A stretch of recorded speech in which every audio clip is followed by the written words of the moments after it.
Oh, hey, second base.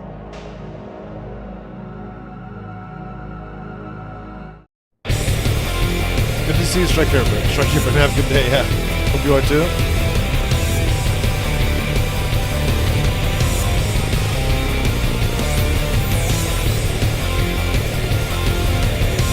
To see you, Horace. I spent the morning watering in my mom's garden. It's like a 2-hour-long process.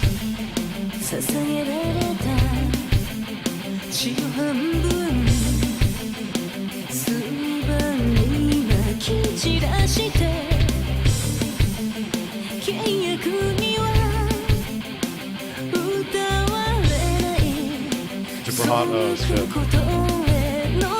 Gonna get hot here. It's already like in the 80s.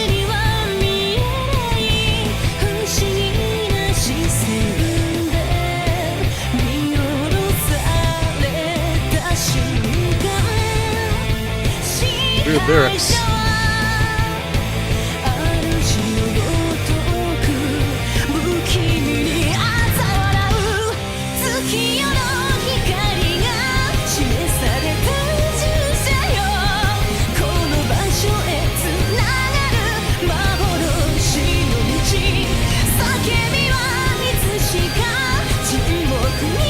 They just showed the names of the murders really quick. I think there's gonna be more, for sure. It's good. I can already tell from the way the game's going.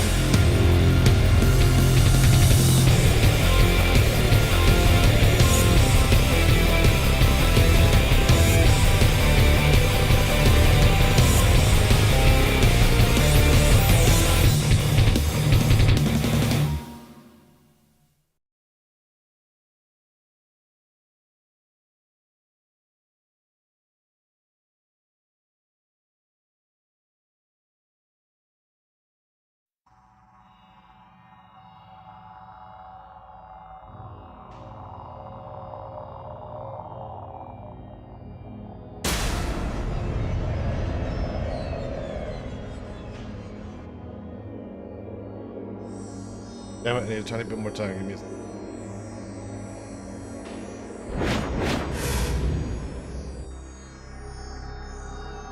Get a soda. Thank you. Hold on.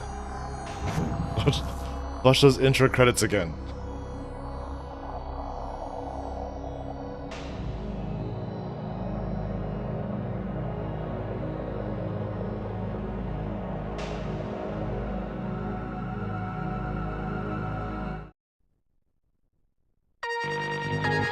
Oh, what? Different one?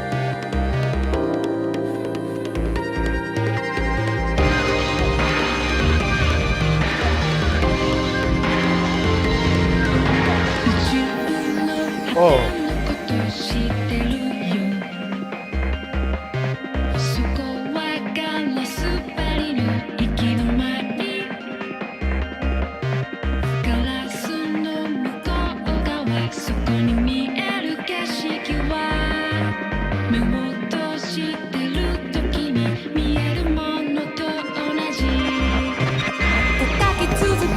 This intro is Sailor Time, I like it more.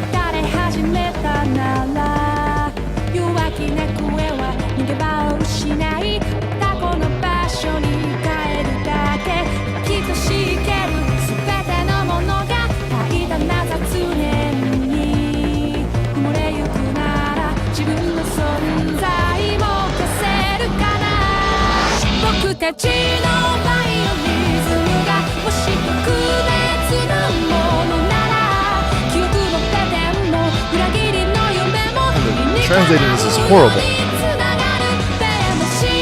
Like, this you can tell it originally, there's like a patch that replaced all the text in the game.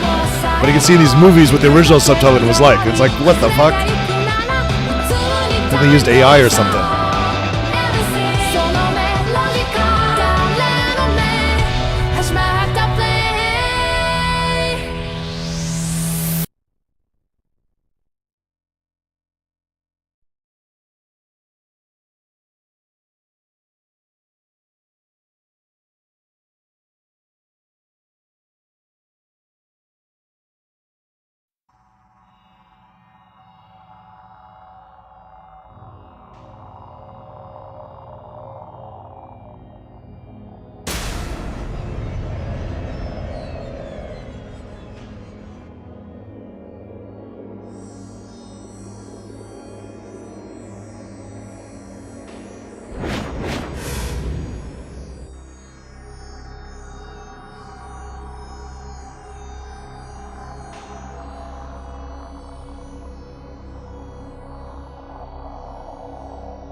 There's a third intro? Wait a minute, what's going on here?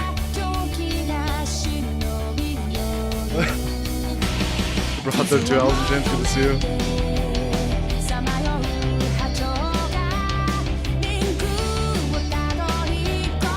You can't play a random each time. I mean, they would play like a different intro each time. Would have known there was more than one intro. Oh. Alright. Oh, that's spoiling the game. Each lion-infested scenery dazzled me as I loaded them. Go find chaos, the BIOS distorts the face of there. It's like, what the fuck?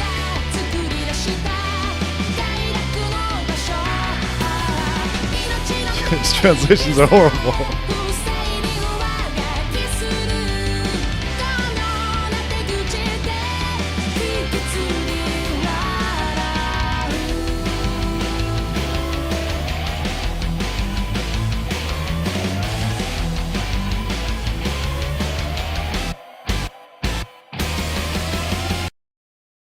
Yeah, so there's this giant patch that everybody said, oh, you have to get this patch, otherwise the game, you know, the translations are just insane. I got that or whatever, but yeah, you get a little taste of what they're like.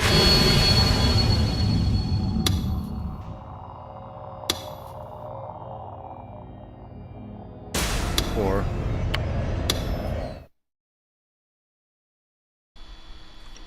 there I was, in my beloved room 37, we're at the internet cafe. Sank down in the recliner, I started chewing on my nails in an attempt to distract myself from my irritation. The reason why I'd come to Ad Cafe 2 days in a row, yesterday and today. 2 nights ago, after Grim, Shiho, I had found out what Senna had said was true, due to the email from Yua. In it, she'd instantly said that she wanted to talk to me one more time. Fuck off, I wanted to tell her. The hell did she mean she wanted to talk? Deceiving me like that? I had nothing to say to her. If I did, she'd probably just come up with some new fancy way to trap me when I went to see her. I could risk that. True that I wasn't used to talking to girls. That was why I had been so happy back when Yua was hitting on me. Yet the harlot, that Jezebel, been toying with me behind my back.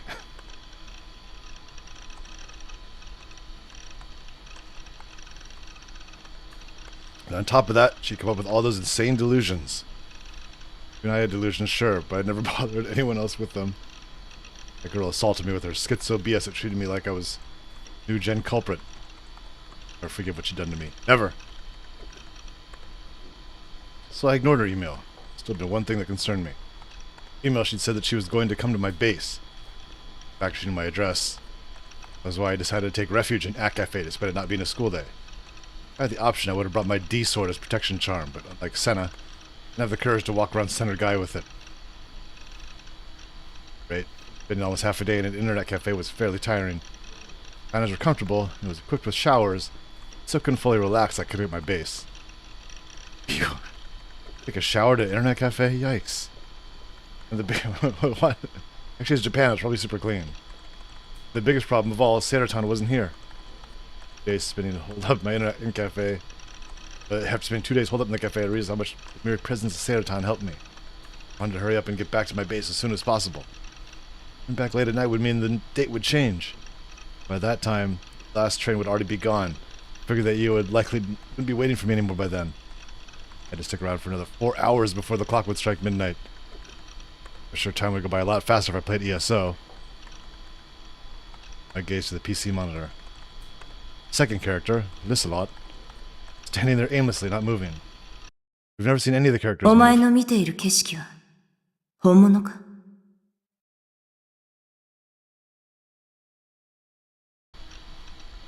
His words came to mind. Half of what she said was true.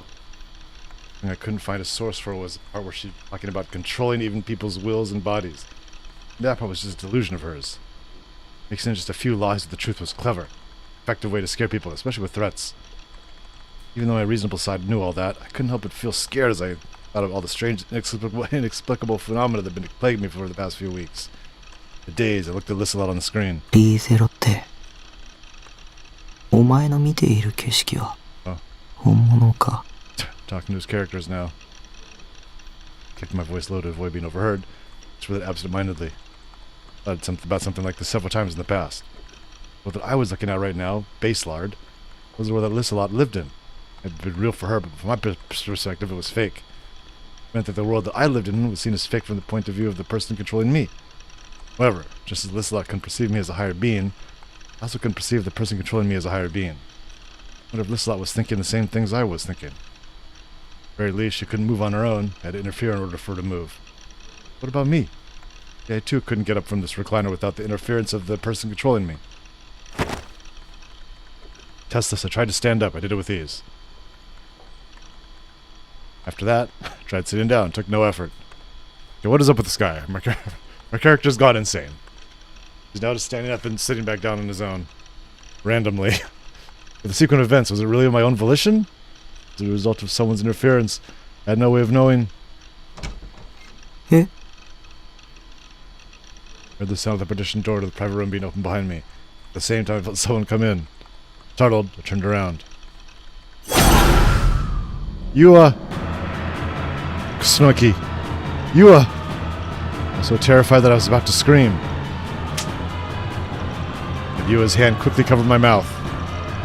Her hand was hot, and the scent of Yua's sweat infiltrated my nose. 黙って声は出さないで出さないって約束してくれるよねしないなんて言わないよね約束してするでしょするの This is the last time. お願い Why does she keep saying over and over again like this?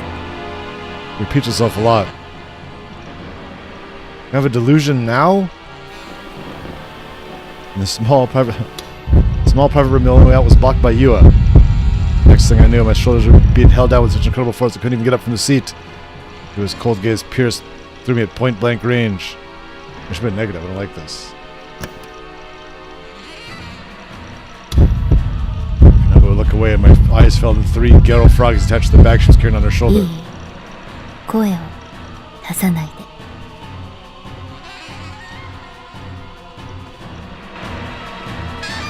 Yua's hand slowly started to release me. I tried to scream, but my mouth was quickly covered once again. I could barely breathe. どうして声を出すの約束したのしたよねしたって言ってしたでしょしたよ Yua's grip strength wasn't normal. Keeping her hand clamped over my mouth, she forcefully tightened her grip on my chin. My fear reached its peak, and my knees started to tremble. I could no longer do anything but nod frantically at Yua's nearly inaudible words, each one sounding as if they didn't have a single shred of emotion behind them. Finally made Yua weaken the grip she had on my chin, but she didn't let go like she had before. Damn it, this bitch was an actual bona fide stalker. I never thought would have showed up here, or she showed up here. ごめんなさい。 Just to avoid being overheard by anyone around her, Yua whispered me quietly, and the tone of her voice reverted to her usual timid one. Like she had two personalities or something. Girl was insane. 驚かせちゃいましたよね。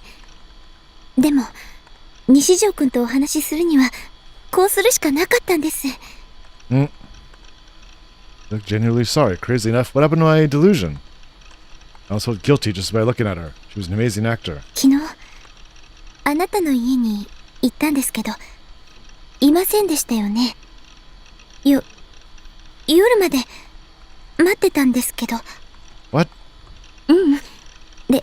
でも、私を避けようとする西条くんの気持ちは、よくわかります。私、西条くんのこと騙してたわけだし。 If you acknowledge that, then just stay away from me. I have nothing to say to any of Shogun's underlings. Nader traps a weak person like me as a demon. でも、お願いです。一つだけ、言わせてください。これ以上、あなたが傷つくのも、あなたが不幸になるのも、あなたのせいで不幸になる人が出るのも、見たくないんです。 What was she talking about? Talking as if she knew everything about me. Despite the fact that we hadn't even spent 24 hours together. Because what the hell did this girl actually know about me? Was this another one of her signature batshit insane delusions? Shadow ran through me and I started flailing my arms and legs. Even so, Yua didn't let go. This went on for much longer. This girl might actually kill me. Had Shogun given up on trying to trap me and just sent Yua as an assassin instead? I don't want to die. I don't want to die. I don't want to die. ごめんなさい。お願いだから、静かにしてください。話は、すぐ終わりますから。 Tone of her voice was meek, but the power behind Yua's hands she held me down was so strong. Even if I tried to resist, she wouldn't budge an inch. I couldn't believe that such slender hands could be so powerful. 西条くん。 Oop. Mouse moved off the thing, sorry. Yua inched her face closer and closer to mine. I desperately turned my head away. もう、 That's when I noticed Yua's hands were trembling. It wasn't just that my hands were shaking so much, it made it look like hers were too. While I pondered that, something unbelievable came out of her mouth. 人を殺すのは、やめてください。 I'm killing people. What? 自覚がないんですね。でもそれも私には理解できます。西条くんに自覚があるはずないから。 Knowing what? あなたは Yua's eyes shone with sorrow. Even though she had been staring at me intently until now, she suddenly cast her eyes downward. DID 多重人格なんです。 Dissociative identity disorder. Multiple personalities? No, my god. I... And multiple personalities? 最初はあなたのこと警察に突き出すつもりでした。 But how confused I was, Yua continued to talk. それが無理ならこの手でとも思ってました。 Gonna kill me? だけどあなたのこと調べていくうちにあなたも苦しんでるんだって分かって。 Eyes behind Yua's glasses once again took hold of me. Pleaded with me. No matter how hard I tried to see it as something else, I couldn't see her as anything other than genuinely worried about me. That horrified me. 私あなたを助けたい。 Tasketai. This girl's delusions were getting out of control. Insane was totally insane. What was it? Was it really insane? だから病院に行きましょう。 I didn't truly understand myself. Didn't truly know myself, understand myself. I posted in a chat room under the handle Shogun without knowing it. Even though I had no memory of it, I'd become friends with a girl named Rimi. It wasn't just me sleepwalking. It wasn't some higher being controlling me. Maybe the person controlling me from inside my head literally was inside my head. It wasn't me. It wasn't me. I was a different personality. I had multiple personalities. I had heard a throbbing, stabbing pain rip through it. That wasn't possible. The entire thing was bullshit. I never believed that. It too was yet another one of Yua's delusions. She was my enemy. She was impeding my way of life. She was trying to trap me. She was trying to destroy my mind. Even the hospital itself was under Shogun's reign. The only person I trusted, Dr. Takashina, disappeared in such a sudden, inexplicable manner. I didn't say inexplicable too much. I don't like that word. Shogun must have made him disappear. And if I did what Yua said, he made me disappear too. I don't believe her. It's not true. Not true. It's not true. It's not true. What is this? I was stuck on my own head.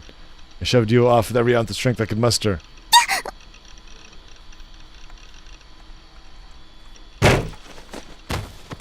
Climbing into the wooden sliding door behind her, Yua slumped down to the floor with a grimace. Finally freed from Yua's grasp, I grabbed my bag, slipped over Yua's body, and made for the exit. Stone crumpled on the floor. Yua grabbed my ankle. Her hair was disheveled, her glasses were falling off her face, but she made no effort to fix them. Seeing her clinging so desperately to me terrified me so much, a pathetic scream escaped from my mouth. She's crazy! She was my enemy, one of Shogun's underlings. I won't be deceived. I won't be deceived by you ever again. Shouted as loud as I could, and Yua quickly let go of me. In that window, I bolted out of the room. Tore a 5,000 yen bill from my wallet and slammed it down on the counter in front of the dumbfounded receptionist. Here's your money! And then, without getting my change, I burst onto the elevator leading outside. Keep the change. I nearly tumbled out of the elevator as I burst outside. The sun was already setting. I examined my surroundings. There were people everywhere. Run. Doesn't matter where, just run. My base wasn't safe. She was following me. I had no idea where to even go. I started running anyway. Thinking that Yua might get off another elevator at any moment now.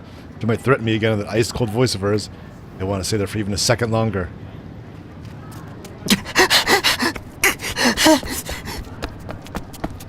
I looked behind me over and over again, but I kept on running regardless of what I saw. Pedestrians were all in the way. I bumped into a businessman and a doke UN-esque high school girl. When that happened, I was showered with curses. Still didn't stop. I just kept on running.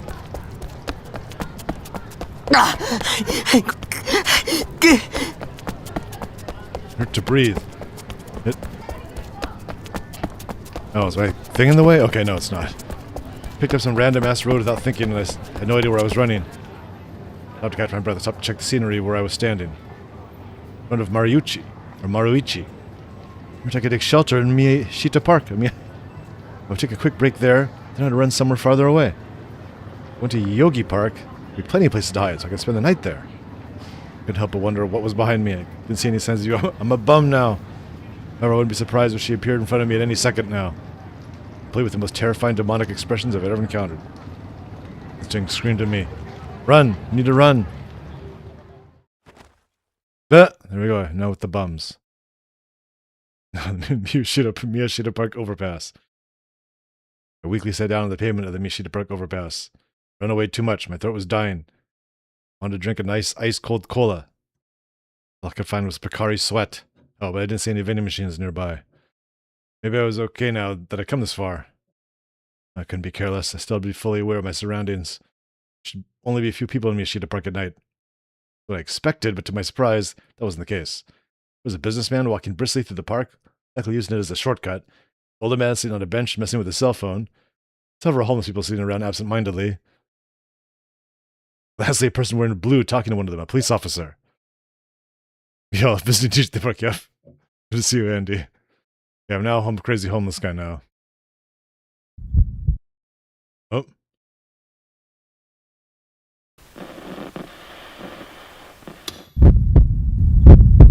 Police. I gulped audibly. Remember that they'd been questioned by a pair of detectives a while ago. I heard a single thing from them since then. That they were going to guard the area surrounding my base. There was no sign of them following through on it. Though according to Misumi-kun, they'd apparently come to investigate Suime. Two detectives. What were their names again? I couldn't remember. I told both of them the truth about what I'd witnessed at the scene of the crucifixion. But in hindsight, I couldn't help but think they'd clearly been looking at me with suspicion as I did. As I thought that the policeman who had been talking to the homeless man glanced at me, or at least that's how it felt. Oh no. Been out. Oh, I had to be imagining things. No way the police would suspect me of anything. I wasn't a murderer. I wouldn't hurt a fly. Forget that for now. I just take a break for a little bit longer. My chest still hadn't stopped pounding. Tripping? I'm not tripping. For no particular reason, I looked up at the night sky. That's the second time in a row I didn't trip when I was supposed to be tripping. Shallow breathing continued. What's going on? My guy can't trip out anymore. He no longer gets delusions. Couldn't see any stars. The glaring artificial light that shone above the ground cast a thin veil across the Shibuya sky. Blocked out even the faintest light of the stars that had traveled for decades, for centuries to get here, transforming the night sky into a flat, emotionless blackness. What a piece of shit sky. That was normal for Shibuya. Someone living in Shibuya, the sky was my sky.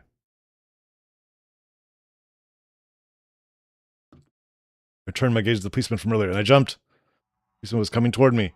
I avoided making eye contact. I up and turned my eyes to the road stretching under the overpass. Footsteps were getting closer and closer. I prayed from the bottom of my heart they would pass by me. But... Kimi, a voice called out, one that was clearly directed at me. ちょっといいか My heartbeat, which had only just started to calm down, began to violently pound on my chest once more. すいません。急いでるんで。そうは見えないな。 What reason could this cop have possibly had for talking to me? I started putting a list together in my head. Alone at night in an unusual place. Because it looks suspicious. Because they're just questioning people at random. Does the police think I'm a suspect for the new gen case? 身分を証明するもの。そうだな。生徒手帳を見せてくれないか I have a student handbook on me. Damn it, I didn't have time for this. I need to hurry up and hide somewhere less conspicuous. If I didn't, you would find me again. If I ran away from the cops, I could get arrested for obstruction of justice. Not only that, but if they were investigating me because of the reason number 4, then Bolton would put me even in a worse position. Oh, I should have named the numbers. Bolton would put me even in a worse position. Regardless of the circumstances, I had to get past this cop. I had to do it fast. Even no other option, I took my student handbook from inside my uniform and handed it to the uniform officer. Officer took it and flipped it open to check my name and photo. Immediately after, something changed in his face. His expression stiffened. What? What was up with him? Did my name really warrant that kind of reaction? Maybe I really am a new gen suspect. At least we're mistaken. And in anything, you made up her mind and decided that I was the new gen criminal she said I just wasn't aware of it. That couldn't be true. I hadn't sleepwalking and multiple personalities. Stop screwing with my head. ありがとう。 Wait, is that italics? Is like his other personality? To my surprise, the policeman readily returned my handbook. Then quickly turned back around and headed toward the park, almost as if running away. How he was acting spoke far louder than words. I had a terrible feeling about this. They actually suspect me? I stared at the officer's back, frozen. Then the policeman suddenly gave a light bow to a man sitting on the bench. That's what it looked like. Something's off. It's just my imagination. I know for a fact that he looked at the man on the bench. Couldn't figure out if he'd actually bowed to him or not. Or just looked like he had. The policeman left the park directly after that. The man on the bench looked like he was still messing with his cell phone. Looked like being the keywords. It even looked like his fingers were moving. I could just see him clearly because of the darkness. Normally the cell phone screen would be glowing. When he was holding it was completely dark. Something's really off here. I looked around to check on everyone else in the park. One of the homeless people was slouching on the ground at the base of a large tree. But that was far removed from the others. Wait a minute. Let's make his other personality have another accent. He didn't move in the slightest. He didn't hold up a strange sign, his face staring down on the ground. 3 or so homeless people squatting in front of the small hut covered by a blue tarp didn't seem to have much of a conversation. They were just sitting around in a circle. One of them had their hand over their mouth. It almost seemed like they were doing it deliberately. They were trying to cover their mouth, their hand and collar or something, or at least what it looked like. I don't know exactly. Something feels off. There was a strange sense of tension seizing the air. Granted, it just could have been my imagination, but hold on. Is it possible that everyone was an undercover cop?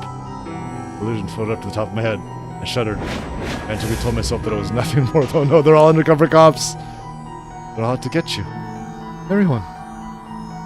Even if it was, I didn't want to stay here any longer. Time to run. I broke into a sprint. I ran across the overpass and headed for the stairs leading down to Meiji Dori. I stopped right in front of them and looked around to look behind me. The man on the bench was getting up. None of the other people moved. His body turned toward me, but his head was facing sideways. was making his way toward me. He'd be walking a little faster than someone normally would. He was chasing me. The man was a detective. Build was unusually bulky. I didn't even know what his job could be otherwise. I couldn't figure anything out from his appearance alone. I can't tell if he was a detective from just that. No, he had to be one. There was no way he wasn't one. He was tailing me. I couldn't stay here. I was bolted down the stairs. Shit. That wasn't just you that was after me, but the police too? I hadn't done anything wrong. I hadn't done anything at all. Just tell them I was innocent? I couldn't get away from the fact that I was literally running away from the police right now. Besides, I was sure the police would find some way to pin it on me regardless.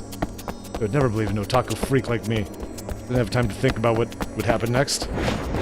Now I just need to get away from Yua and the police. That was the sole thought occupying my mind. Passed under a pedestrian overpass and ran up the stairs leading to it. People everywhere, all of them blocking my path. It was as if each and every one of them were deliberately getting in my way, like they all had some form of malicious intent. Everyone looked like they're all against you. Everyone looked like they could be cops. I was just completely panicking. I looked behind me and saw someone sprinting after me. I had a glimpse of a person cutting through the crowd, just like I was. It was one of the people that I'd seen in the park. I didn't know who it was. Didn't matter, they were following me regardless. I was horrified. If I got caught, my life would be over. I'd be falsely accused of a crime I didn't commit, sentenced to death, locked up in a high-security prison for decades and decades. And after I finished enduring that living hell, I'd finally be told, alright, your number's up, time for you to die. I didn't want that. I wouldn't be able to handle that. I didn't want to live like that. Even if I somehow managed to prove that it was a false accusation, once I was branded as a criminal, it would never go away. Everyone around me would look at me suspiciously for the rest of my life. I didn't want that. I hadn't even done anything. I turned onto a small street that was completely deserted. I kept running as hard as I could. I'd been running ever since I left At Cafe, and I still hadn't been able to catch my breath. My lungs were begging for oxygen. My legs were shaking with fatigue. I hated myself for not exercising more. It was too late for that regardless. Finally, I couldn't run anymore, so I doubled over and gripped my knees with my hands. The place where I'd stopped looked familiar. It's that bar where I saw FES. The thing to red bricks walls, paired with the gigantic backlit sign that read Gigantes. I've been here before with Musumi-kun. We come to see Phantasm concert, or to be specific, to see the lead singer FES. But now the place is quiet and empty. The only light beam from the vending machine dimly illuminated my surroundings. Frustrated that my breathing still hadn't gone back to normal, I looked back towards the road I'd sprinted down. She was dimly lit and narrow. As the Toyoko line train slowly passed by directly above me, despite the striking glow of the light leaking from the windows of the train, even it didn't reach the streets below. I stared at the road in front of me. I wondered if I'd managed to lose them. Them being Yua and the police. Too dark for me to tell, to be for sure. 私についてきて。 No! Suddenly I heard a woman's voice in my ear. I let out a pathetic scream before toppling to the ground. It's FES! Dressed in a flashy outfit that she'd wear to a concert. She quietly looked down at me from the darkness. The eruptive energy that she'd given off while she was on stage was now completely absent, making it appear almost transient. She might disappear at any moment. As the darkness, I couldn't see her expression. My mind wandered in surprise. FES gently held her hand out to me. だって、早く。 Datte, hayaku. Her tone of voice was dispassionate, but I could tell that she wasn't going to let me argue with her. Still holding out her hand, FES slowly craned her neck, then narrowed her eyes as she had seen through the darkness. 逃げないと。 Why? She knew that I had been running from Yua and the police? I was freaked out for a second, but I knew that right now salvation was almost within my grasp. That was why, as if clinging to my only hope left, I took her hand. Her hand was cold to the touch. Right as I stood up, FES started running. I was already utterly exhausted. I felt incredible resentment. But I knew that if I hadn't been for FES, I wouldn't be able to stand up again, and the police probably would have caught up with me. I still wanted to quench my dying thirst in some way, but I knew I couldn't afford to. FES went by the hand and led us forward. We entered a narrow alleyway and made turn after turn at various intersections. I had no idea where I was running to. I wasn't even familiar with the layout of Shibuya, so I had no choice but to follow FES the entire time. I really entertained the idea that this could be another trap set by Shogun. I took the thought from my head. Even if FES is another one of Shogun's underlings, there's nothing I could do about it. My legs were heavy with lactic acid, and I was starting to feel lightheaded, probably because my brain hadn't been getting enough oxygen due to all the running. I was close to cry out saying I couldn't run anymore. In fact, I may or may not have said it several times unconsciously. Even so, FES never once the black ship just kept going. So I was running before. Where I knew it, I put myself on the road where the Shuto Expressway ran overhead. Shibuya Station was only a little bit further away, but there was barely any people around. Without a shred of hesitation, FES started to head down the street that led into the gaping maw of the underground. Upon reaching the bottom of the stairs, she finally came to a stop. Let go of FES's hand and doubled over on the stairs, gasping for breath. I wondered how much running I had done today. Didn't think I'd ever exercised so much in my entire life. Yeah, she's all tired. While the only sounds present in the dim, dreary underground tunnel was the sounds of me and FES breathing. I looked up at the entrance where we'd just come down from, but there was no sign of our pursuers. I guess that meant we'd managed to escape somehow. At a side, my first time learning that this underground passage even existed. On top of that, even though it was fairly close to the station, there wasn't a single person passing through it. One of the fluorescent lights that illuminated the tunnel was on its last legs, flickered on and off without end. There was the faint smell of rotting garbage in the air. It's a place that symbolized the underground side of Shibuya. If someone were to attack me here, even if I screamed as loud as I could, I may not even reach the outside. This is not a place I'd ever want to come alone to. Oh man. Another delusion? We didn't even get the last one. So breathing heavily, I slowly examined FES's profile. She was a charismatic songstress who captivated the youth of Shibuya. People even called her a prophet. And now, the very same FES was here alone with an otaku freak piece of shit like me. I wasn't sure what to make of it. Her forehead was beading with sweat, with several drops running down her cheeks. She was wiping it off with the back of her hand. Her breasts, exposed through her camisole, rose and fell with every breath she took. A glimpse providing healthy eroticism in the atmosphere flowing with ennui. Moe didn't do it justice. The best and only possible word befitting of her was erotic. Uh-oh.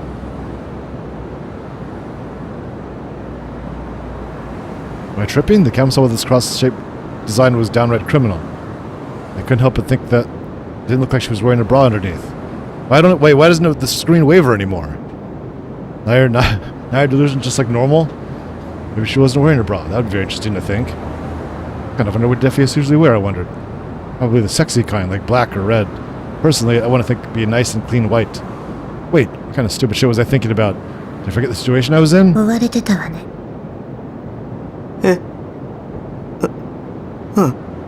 警察。 I nodded in response. It wasn't just the police. Yu was following me too, but I was too exhausted to tell her that. 私も同じ。 Huh? What was that supposed to mean? 私が書いた歌詞と、なんとかって呼ばれてる事件との関係について。だって、 Oh no. しつこく聞かれ Her たわ。 song lyrics. New Gen. The lyrics that FES had written mashed up with that string of incidents. That's why all her sheep wouldn't shut up with all those rumors. They'd been saying that she was a prophet. 私、疑われてるみたい。 As a New Gen criminal? I thought the same thing back when I'd first heard her lyrics. I even thought that FES herself was Shogun. Considering the fact that she'd saved me, she probably wasn't. Putting all that aside, I wonder why FES was even here. Or there. Her saving me must have been just a coincidence. It had to be. I mean, I've been right in front of the concert venue, so there was probably just another concert today. 君が追われてるのは、なぜ？何か悪いことでもしたの？チクられた。うん。あの女、僕のことチクったんだ。ニュージェネの犯人にされる。Just making me I don't want to be the New Gen criminal. You was trying to set me up. God damn it, Shogun and the girl were gonna ruin my life. そう。容疑者候補ね。私たち。Tashitachi. We. She's laughing. Why was she laughing? 僕は無実だ! I yelled out frantically. My voice reverberated loudly throughout the underpass. But I couldn't stop now. 事件を目撃しただけだ! 証拠品を勝手に持ち帰っちゃったけど、それだけ! Oh boy. What? 僕殺してない! It is what happened, but it didn't look good. それなら、 FES was returning to her original dispassionate voice. きっとそれは導きなのよ。 What? 大いなる存在により。 God made you do it. What? Another fucking mental case? Another goddamn Trinibio? 君の見たものが事実だったか幻だったかは些細なこと。 That horrible scene. Is there any possibility? It's all been just an illusion? But it all felt so real. 君が今抱いている苦しみや怒りは必要なものだったということよ。 What was she saying? I was utterly dejected. If I was slightly suspicious back at the concert, it turned out to be right. F.A.S. was a total schizo freak. There's a fine line between genius and insanity, but this is pushing it.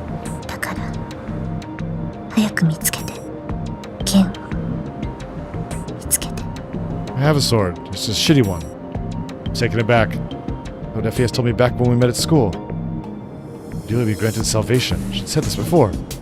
That from the police, what scared me the most was Shogun and his underlings. I had no idea why, but they're all trying to trap me, and they all clearly had malicious intent. In order to save myself from them, in order to protect myself, I needed...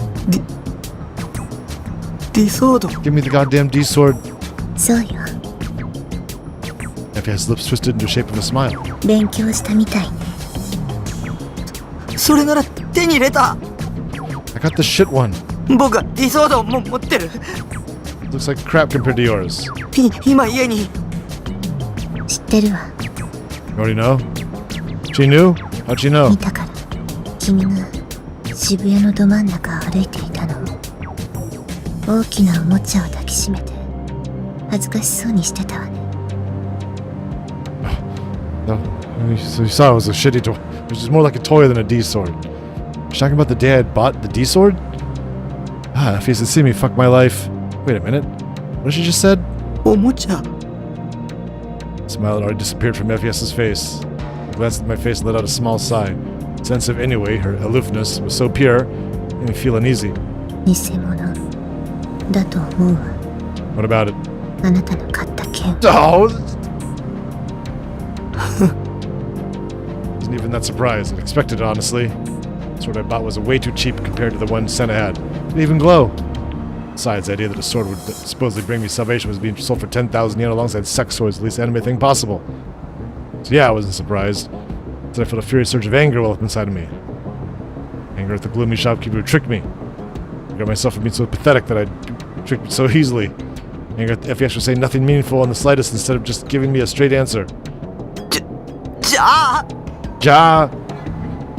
I stood up and moved closer to F.E.S. Normally I would have never done something like that, but I was desperate. And chased by you and the police only a few moments ago and I was absolutely terrified. Not only that, but in the past month or so I'd experienced countless bad thoughts. All too much for me. Couldn't take it anymore. Nice! 40 times in a row. Good to see you, Wrestle War. I had to get my hands on a sword I could get back to my peaceful so I could get back to my peaceful way of life. 教えてよ Give me the D sword! ディソードどうやって手に入れるのか F.A.S.'s expression stiffened, and then she turned toward me. 見て。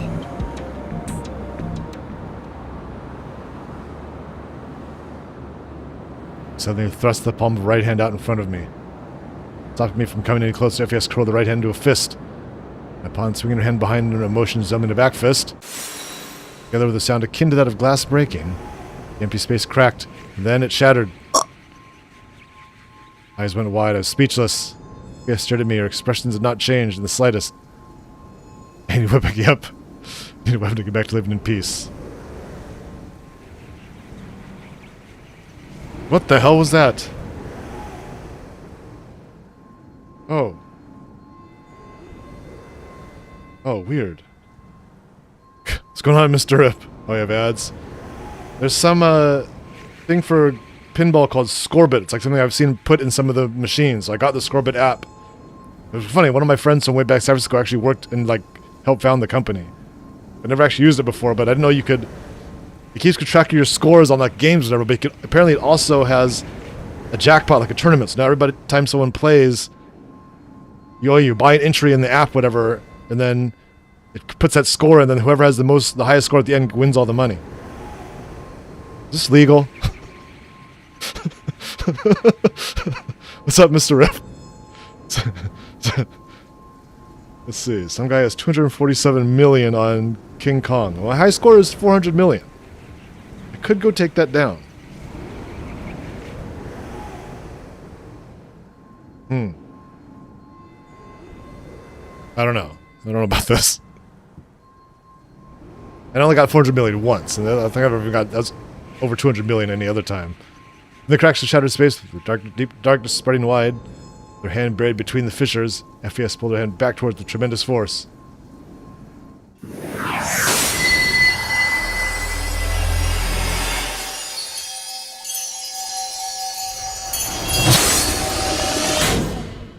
What? Now, within that hand was a giant sword. ソード。 The sword. Yeah, it's cloudy here too, but it's still hot. It's weird. Fissures in the empty space were repaired in an instant. Cracks disappeared as if nothing had even happened. All happened in the span of a few seconds. は Had that been a magic trick? Was I seeing just a delusion? Far too removed from reality. I couldn't believe what had just happened in front of me. That was fantasy. A fantasy anime. この剣は命運を握るもの。 What? What about your mic stand sword? That sword, same one should be with the concert. It is? It's the same one. So it is a mic stand sword.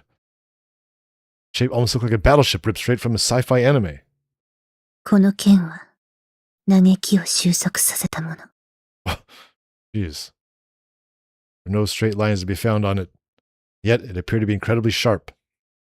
Incredibly beautiful. Incredibly sinister. この剣は超越した場所に干渉するためのもの。 What? And that if you so much as touched it, your fingers would be severed from the bone. Look at all the living cash. I mean, do you understand what that? Does that seem legal? I mean, I don't know. You could put an app in a pinball, or put a thing in a pinball machine. Like the pinball, now this thing can track your scores, and then so you sign on. You know, every time you go, you have an app on your phone. Every time you go to the game and you play or whatever, you scan it in or whatever, so it knows you're playing. So then you could enter a thing on the app saying like, okay, I'm going to pay for this one. So it's like, you know, it knows it's you're gonna to use this as one of your tournament tries or whatever. So that counts as that you put $2 for that play or whatever. And then at the end, whoever's the highest score, it takes all the money from, I mean, it's got to take a cut of that probably too. It's going to compile all that money from all the people with those entries, then give someone, you know, pay out the winner. I mean, it's certainly a gray area. I mean, there's 100%, I mean, it's not really gambling. I mean, yeah, because you're not really, it's not, you're trying to do, it's not a game of chance. You're definitely trying to do something. I don't know. 超越した場所って。 I was mesmerized. She so utterly captivated me. Why had asked her without thinking? 異空間のようなもの。 Jeez. Really likes this sword. Oh boy, info dump time. There's definitely an anime at this point. 同一次元上にあるもう一つの可能性。 Doom destination. What? あるいは妄想。 Delusion? 言い方にあんまり意味はないわ。唯一確かなの。 The whole thing we can know for certain? No. この剣もその領域に存在しているということ。 What we know for certain is that this sword exists within that region. So in other words, you're saying that our D sword is a product of our delusions? That mean the supernatural phenomena I'd seen before had also been delusions? They'd not been real? そんなのありえない。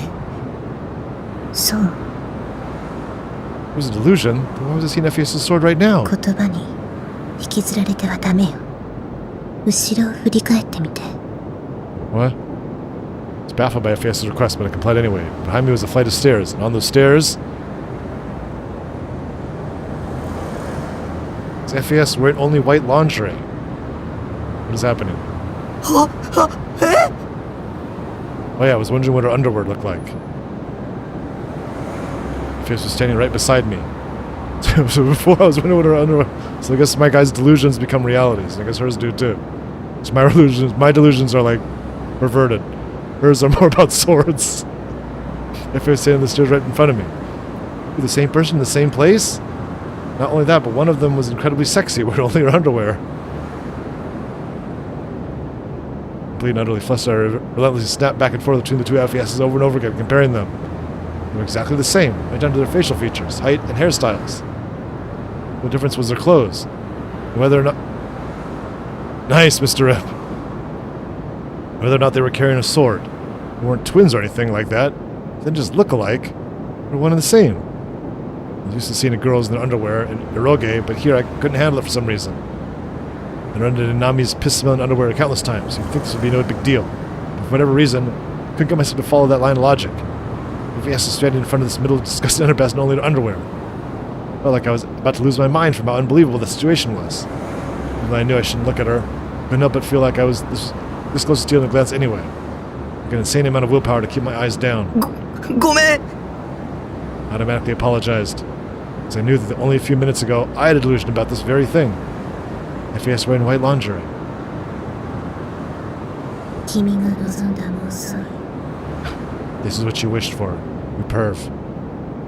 The two FESs said this at the same time as they could see right through me. I jumped, startled, from my face rapidly turning red. I needed an excuse. I needed a way out of this. Beauty girl labeled me as a pervert, be over, be socially obliterated. Okay. While this may be important, the more pressing matter is what the hell is happening? Now for the detectives. We walked cautiously through the narrow, trash-ridden streets of Maroyamacho. Ban Yasuji jammed one hand inside his pants pocket. Nice streak.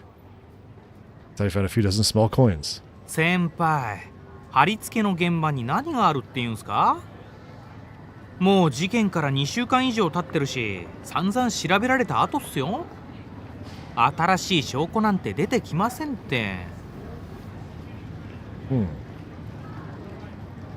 Partner Detective Suwa and walking behind him, rousing an irritated voice for quite some time. Understandable, of course, as the job originally assigned to them had been to tail an important witness for the new gen cases, Nishijo Takumi. However, two had abandoned that tailing mission and instead come to the scene of the third new gen incident, locally known as the Crucifixion. Banda decided to abandon the original task of tailing Nishijo Takumi, forcing the burden onto some other detective in the same jurisdiction. Rookie detective Suwa was not pleased by this. やっぱまずいっすよ。尾行に戻りましょう。The detective consistently been pushed around by a senior without any explanation. Not stand it. Recently been insistently trying to persuade Ban for a long while now. To this, Ban only said, いいから黙ってついてこいって。 and aloof, and refused to heed his junior's perfectly sound arguments. Finally, they at last came across a narrow road, blocked off by a yellow barricade tape. So let out the latest in his myriad of sighs, his cell phone began vibrating near his chest. Luka took out his phone, which had been set to vibrate, in the look of a capable detective, and pressed the accept button. 座っす。はい。はい。 Listened to Sua's voice coming from behind him, Bond came to a stop in front of the barricade tape. And that tape was the crime scene. Deep darkness had settled over the area, just as it had been when the crime had been committed. Now there was no remaining traces of the incident, save for the barricade tape. 見失った？女か。やられたっすね。とりあえず、深センの家に戻ってほしいっす。Oh, so we're trying to follow me. Cops? はい。張り込んでてください。The guy's not totally crazy. いやいや、大丈夫っすよ。責任はバン警部補が取るっすから。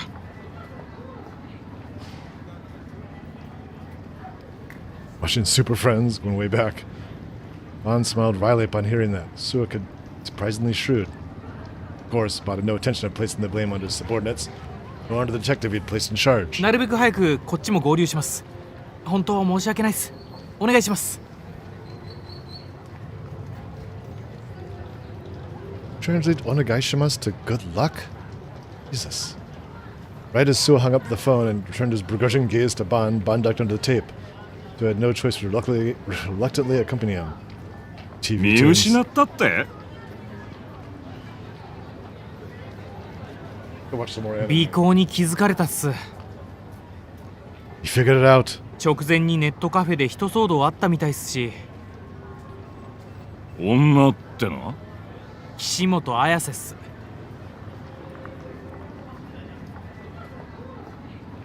Ayase, is that a...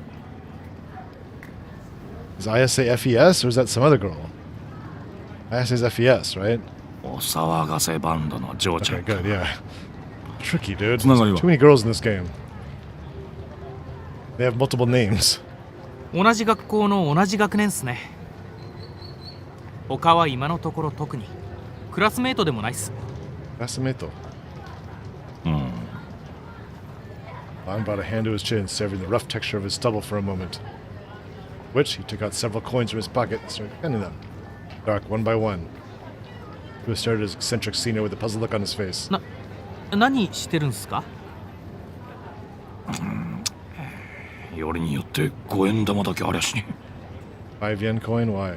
そう、お前5円玉持ってねえか。はあ。 Oh. Plexo took out a 5 yen coin from his wallet and held it out to Bond. However, instead of taking it straight away, Bond tore the bottom button off the shirt he was wearing. Then untied the thread and fastened to the button. 先輩、ついに頭おかしくなったんすか？生意気な口聞くようになったじゃねえか。 Went full MacGyver here? Bond chuckled and lightly whapped Sewell on the head, then took the thread and weaved it through the hole in the center of the coin. よし。 5 yen coin is like a hole in the middle of it.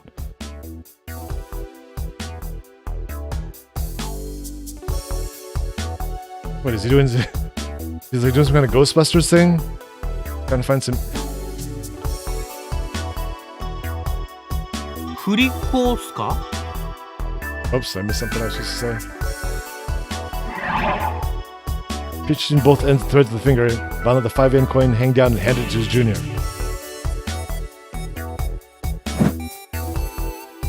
ああ、 Bond smiled mischievously. こいつが事件の重要なヒントを与えてくれるかもしれねえぜ。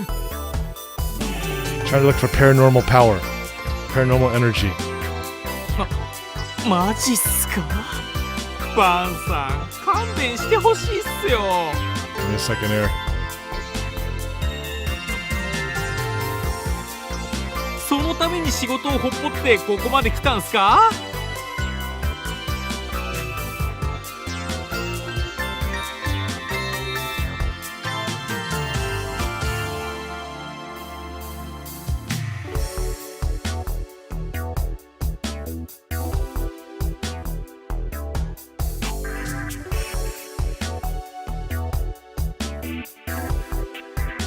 Alright.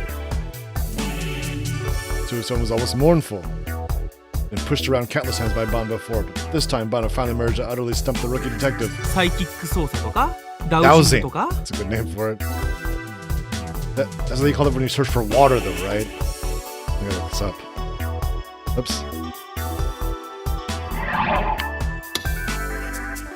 Yeah, look for groundwater. I knew it. Yeah, so it's with these two like rods or whatever, and you go back and forth, whatever. People look for water, whatever, to where to drill wells, whatever. It's like this science looks kind of goofy. Yeah, dowsing. So either the human body is an internal magnet that reacts to underground water and objects that causes the muscles to move unconsciously. That's what they say. So you hold it there, and you unconsciously do it. That's where this is real shit. その手のテレビでも見て影響を受けたんすね、先輩。そういうお前も詳しいじゃねえの。 So you know what you're talking about. いや、まあ自分も見たは見たっすよ。先週のユーリ・ブライトマン。Yuri Brightman. ユーリブラ。ユーリ・ブライトマンっすよ。今話題になってるアメリカの超能力捜査官っす。 America's psychic detective. Oops.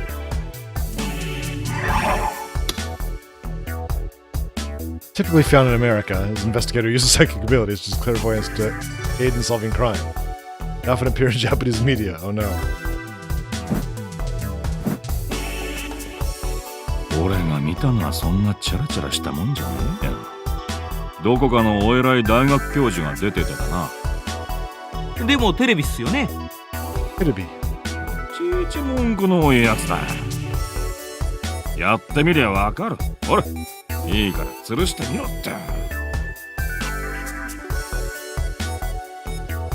Senior issue that requests who would not have any room to refuse. lips pursed in a sullen manner. He reluctantly accepted the 5 yen coin, pinched the end of the strings, and began to twirl around in a circle, creating a centrifugal motion. Dark for either to see it clearly, so Ban flicked on a 100 yen cigarette lighter and used it as light source. 先輩ってタバコ吸いましたっけ？ 10年以上前に禁煙したよ。なんでだよ。ライター持ってたっすから。こういうこともあろうかと用意していたんだよ。はは。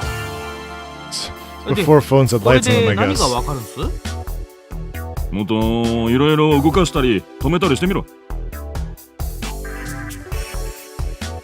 Ban monitored the movement of the 5 yen coin intently. His eyes were so intently serious, so he could no longer complain about this being a pointless excursion.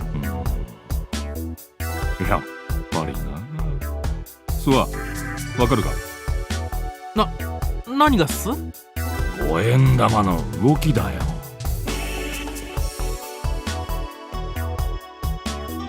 さっきから少しだけ楕円を描いてるような気がしねえか？ What? Making an ellipse instead of a circle. Using the thread as support, the dangling 5 yen coin was slowly revolving around in a circular motion. Suwa cocked his head. 力の入れ方とかじゃないんすかね。お前、楕円に回るように意識してやってんのか？いや、結構適当にくるくると。もっと手を動かさねえようにやってるわ。はあ。 Yeah, if you move your hand, it would make it look like you have to move it side back and forth. I'd make an ellipse. Suwa consciously tried to move his hand in a circular fashion. No matter how hard he tried, the trajectory drawn by the 5 yen coin was always elliptical in shape. おかしいな。意識的に違う形にしようとしてもできねえだろ？ An's face was full of pride. Suwa, on the other hand, was still not convinced and continued relentlessly in his quest to try and change the motion of the pendulum. まあ、渋谷のどこでもこの現象が見られるわけじゃねえが、それでも十数箇所はここみてえな場所があるらしいぜ。確かに不思議っすね。でも、だから何なんす？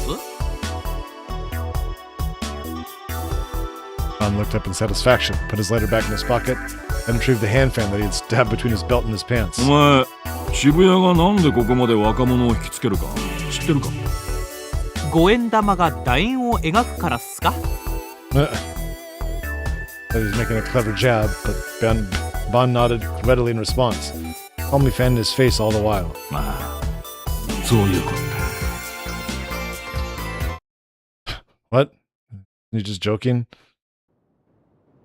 なぜこの渋谷という場所は若者たちをこんなにも引きつけると思 What, う should you say the same thing? There's 2 FESs. Suddenly, the conversation I was having with FES transitioned to something completely unrelated. I was actually somewhat relieved by that. I expected FES to start treating me like a pervert, but she just ignored it like nothing had ever happened. 日本いいえ世界を見渡してみてこんな場所他になかなかないわ Has something to do with D swords? Not that I don't care. I just want to find a way to get FES to tell me how to get our hands on a real one, D sword. 新宿でも池袋でもなくて渋谷この街の名前はどれだけしてしまうくらい Both in front of and behind me, the same words are being spoken from the 2 FESs at the exact same time. Perfect synchronization gave me a somewhat strange feeling. The FES split in half, and both of them the real FES, both of them imposters. 日本中の人たちに刻まれている若者の街という疑問なぜかしら Why? Well, that has absolutely nothing to do with me. ファッションの街だからお店がたくさんあるから流行の発信者だからよくテレビに映るから 交通の便がいいから The buses are good. 違うわドリ 2 FESs paused for a moment, and watched them both in front and back started to make me feel very uncomfortable. 大いなる意志よ What? 高次尊さ。もっとわかりやすく言 If God wants youth to come to え Shibuya, ば、意地な the will of God. Just joking. This is bad, my rational side warned me. Could this be? She was trying to recruit me into some sketchy religious cult. Began to feel uneasy. And maybe I should just get the heck out of here. Upon hearing the next thing FPS said to me, I realized I no longer had that option. 理想だもの。その意志による導き。 Uh-oh.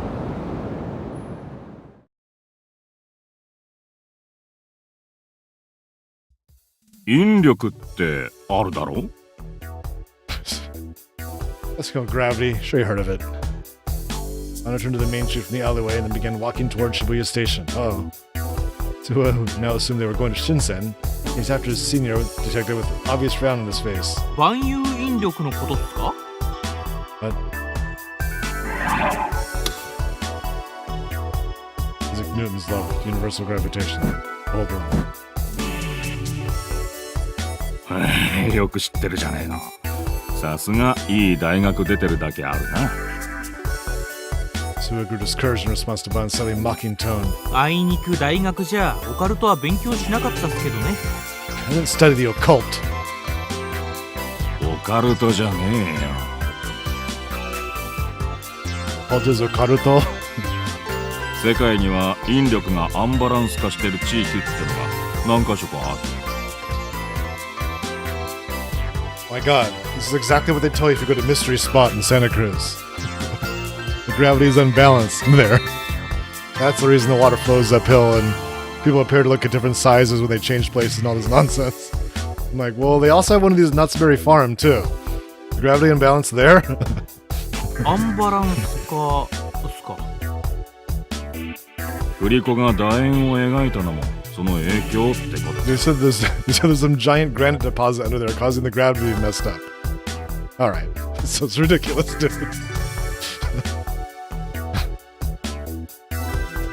G レートって呼ぶらしい。 GE rate? Okay, wait.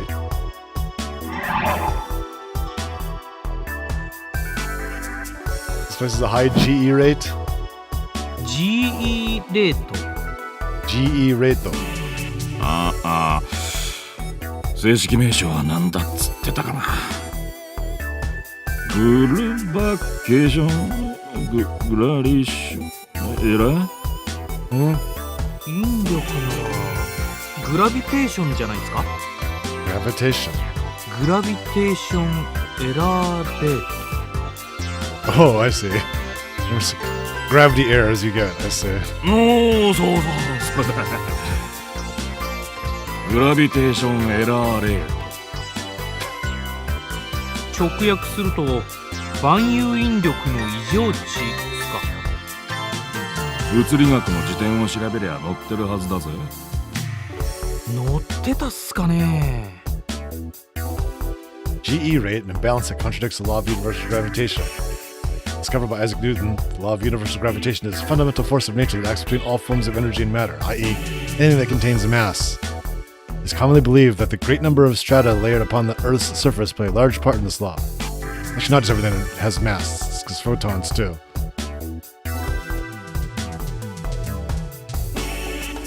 A typical example of something that disturbs local areas would be lava beds. This is exactly what they tell you. The phenomena can be found at the foot of Mount Fuji, Ahokigahara, also known as the Sea of Trees. What the hell is that? Is that one of the? Is that like the mystery spot? The Sea of, because the mystery spot in Santa Cruz is around a bunch of redwood trees. Is that like the Japanese mystery spot? Also, there's a bunch of trees because the trees that they put like they're. How to explain this? It all like has to have you have to have like a slanted like place where everything's slanted, but you can't really tell because everything's slanted, and then all the trees growing up normally. They can use that to create a bunch of optical illusions. So I wonder if the mystery spot in Japan's like the same way. Studies have shown that fossil beds, particularly rich in iron and calcium, are another type of stratum in which magnetism is repelled. This is perfect. Adding on to magnetite, of course, is believed to have a particularly strong influence of gravity. What do they say about that? This is why I liked Steins Gate. This is stupid science shit. It's like you know about science, but it's not really. It's funny the way they use it. It makes it okay, I guess. Like, you can have silly science fiction shit as long as the people who wrote it also like know about science and prove that they know some things that they're talking about. So things they don't know that they're talking about just become kind of like a wink. Or I mean that thing that don't make any sense become kind of like with them winking at you. If magnetite, a naturally occurring magnet with an octahedral crystal structure, which were to be found beneath the Earth in quantity large enough to warrant being recognized as a dike, wait, what? It'd be as if the ground itself were a magnet. This would result in an extremely high chance of an area producing minute gravitational deviations. The GE rate is a measurement of the gravitational values in the region, which such values have been distorted by the previously mentioned geological strata. When Bond's explanation concluded, the two men who had been walking there the entire time were just exiting Dogenzaka. The scenery in front of them instantly turned bright and dazzling. 渋谷の平均 GE レートは世界でもトップクラスらしいぜ。地面に置いたボールが一人でに坂を登っていくようなケースもあるらしい。That is exactly the illusion. This is 100% the mystery spot. Whatever. It's not just a mystery. These things are all over the place. They put the ball that rolls uphill. That's the main illusion. マジっすか？ No, you can see it. Just everything is tipped, so you can't quite tell which way is exactly uphill or not. That's all. Sue, who had been listening to the Utter Silence up until now, showed a surprise with a slightly exaggerated tone. まるで SF 映画の世界っすね。お前の好きなな。自分は小難しいのは嫌いっすよ。壮大なスケールの映画がいいっす。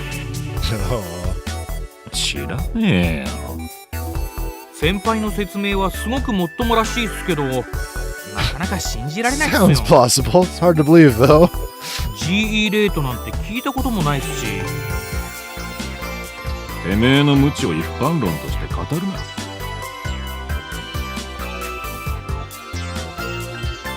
デカに必要なのは I'm like curious now. What are the other I know there's other ones because there used to be like a mystery spot in like Oregon too. There's like this is like a common illusion thing, like a sideshow, like a roadside attraction. Probably something like all the states or whatever.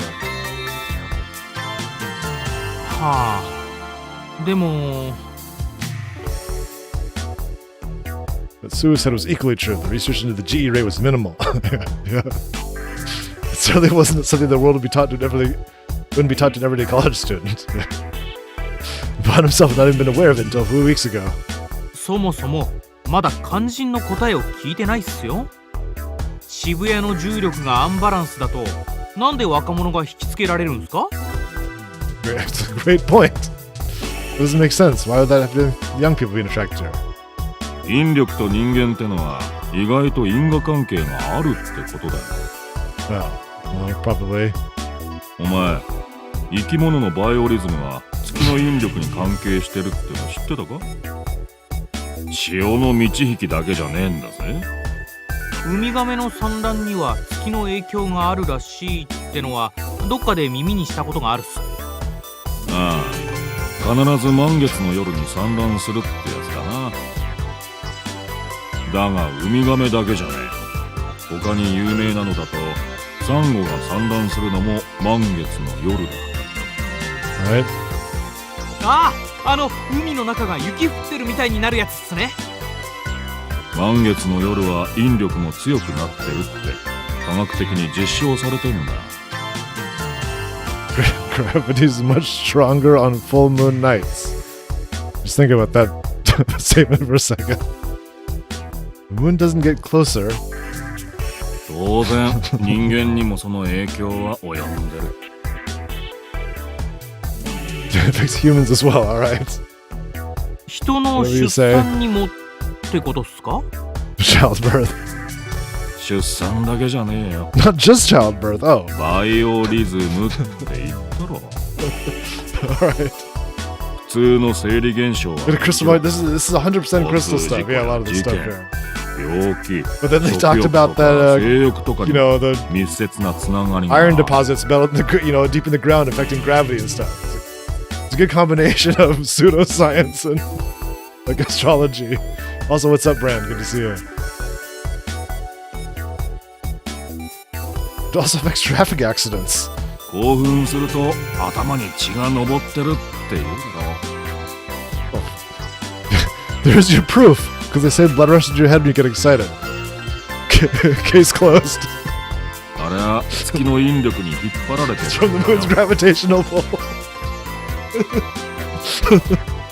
そりゃ極論だと思うっすよ。 Bit of a stretch. Okay. Listen to this thing, Sam. This is a little ridiculous. まるで個々の感情なんて関係なくて全部月のせいだって言ってるようなもんじゃないですか。 Moon's making me all horny, exactly. It's like saying it's all the moon's fault. You don't even matter. そこまでは言わねえがな。 Yeah, I don't go that far. 集団心理って言うだろ。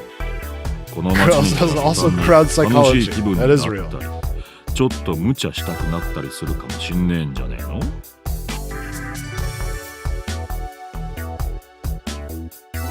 ニュージェネの一連の事件に対する反応だったそう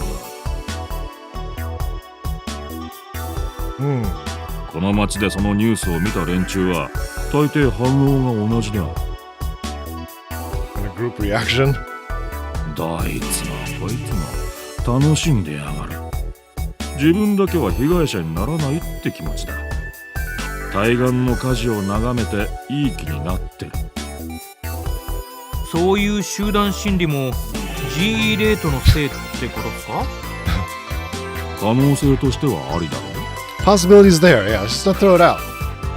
It's gravity anomaly. So people are living in a giant mystery spot. 渋谷に来たら God knows 楽 what し it does い to your 気分に brain. なるってのが若いやつらの頭の中に無意識に刷り込まれる。 So there might be something behind that because I've actually been to the mystery spot because I used to live in Santa Cruz. I've been there multiple times. People will come through and they want to go through there because having like a mystery spot bumper sticker is like a big deal, I guess, in California or on the West Coast. So I go there and always try to talk to the guides to see how far they take it, like how far they're willing to take this nonsense, whatever. And I think they just completely believe it. I don't know what's going on.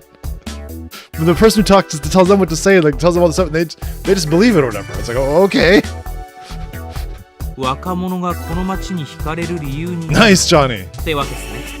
huge streak, dude. Yeah, they just believe all the bit.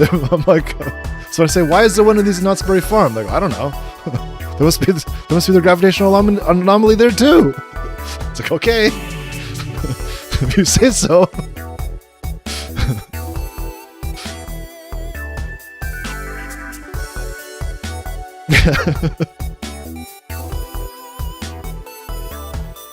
Dude was a really fast learner. Pond thought himself impressed. He picks up stuff quick. Junior detective was still young, but that part of him truly was worthy of praise. In addition, what set him apart from other young people was that he did not just follow his seniors blindly. Whenever he had a question, whenever he had thought, or whenever he thought something did not make sense, he would always voice it, despite the fact that he was a junior in name. GE レートについては一応分かったっすけど、それでどうやって犯人を探すんですか？もし GE レートに影響されて今回みたいな事件が起きたってなら、何百年も前から似たようなことが起きてないと変なんじゃ。Why this started happening now? そいつはこれから調べりゃいいさ。専門家がな。 Oh, wait a minute. I'm like laughing at this. As the main character say, I did not commit those murders. It's because the problem is a strange combination of my own schizophrenia and the GE rate, these gravitational anomalies. I'm innocent. As long as I'm not in Shibuya, I'm not a serial killer. Let me go. 先輩は調べないんですか？俺はデカだぞ。Unsmirked from ear to ear. 調べるのはニュージェネのことだけだ。 One time Kuma. そのために今日はわざわざ仕事サボって現場の GE レートを測ったんだ。もしこれまでの一連の現場の GE レートが異常を示したなら何を意味すると思う？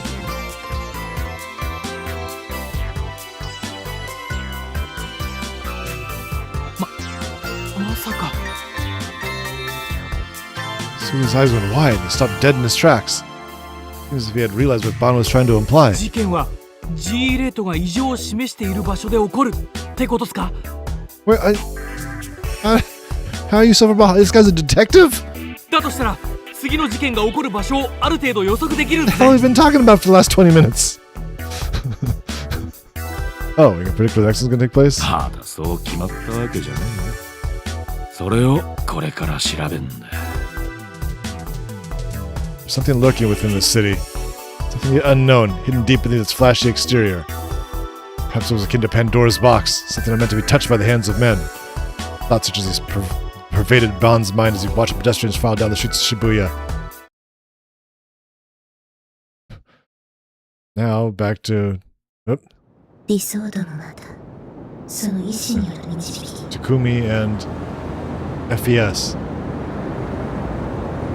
As soon as I heard those words, I knew I couldn't take it anymore. FES had been going on and on about all these things I didn't care about. All I continued to dodge what I actually asked her. Couldn't possibly care any less about some greater will or why Shibuya attracts young people or whatever else. There was only one thing I wanted to know. ディソードはどうすれば手に入る？ Give me the goddamn D-sword. Please. Muster up my courage. I asked FES that question. 教えてよ！ On changing her aloof expression, FES gazed down at the D-sword she was holding. Despite how gigantic the sword was, she seemed to be handled it with incredible ease. Maybe she just had an absurd level of physical strength or something. 教えられることじゃないわ Why is that you go on and on about all this random shit that you can't tell me the most crucial thing I need to know?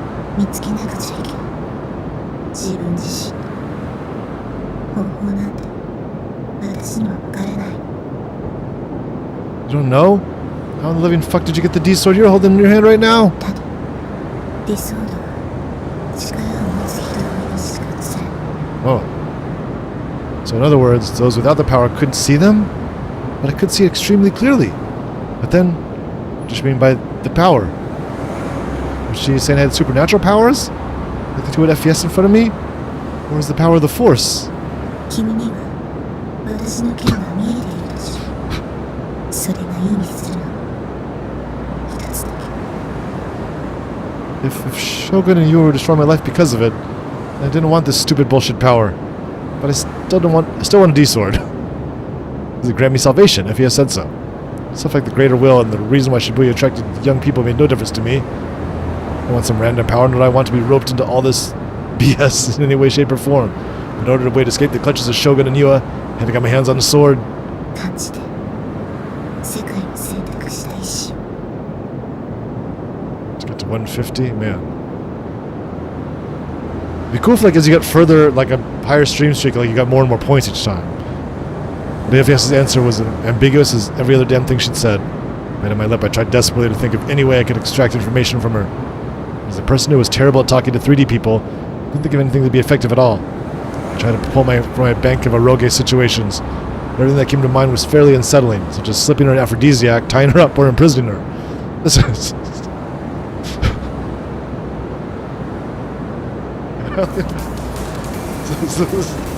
This is the most incel statement possibly of any game. What's up, Suda? Yeah, I'm in a clothing count. I tried to pull from my bank of erotic video game situations, but everything that came up to mind was fairly unsettling. Slipping her an aphrodisiac, tying her up, or imprisoning her. Damn it. I learned nothing from these games. Man, I may or may not be extremely fucked up. There we go. At least he recognizes he's got his shoes. 君名前は What? FES turned her back to me, then slowly began to walk deeper into the tunnel. 私は岸本綾瀬 I don't know your name. When you said that, I realized that we still hadn't introduced ourselves to each other yet. 西条匠 Couldn't see FES. I asked his expression from where I was. Why was she laughing? I didn't know. また会いましょう匠 I asked I was moving further and further away. Fearfully turned my head to see what had happened to the other Ayase.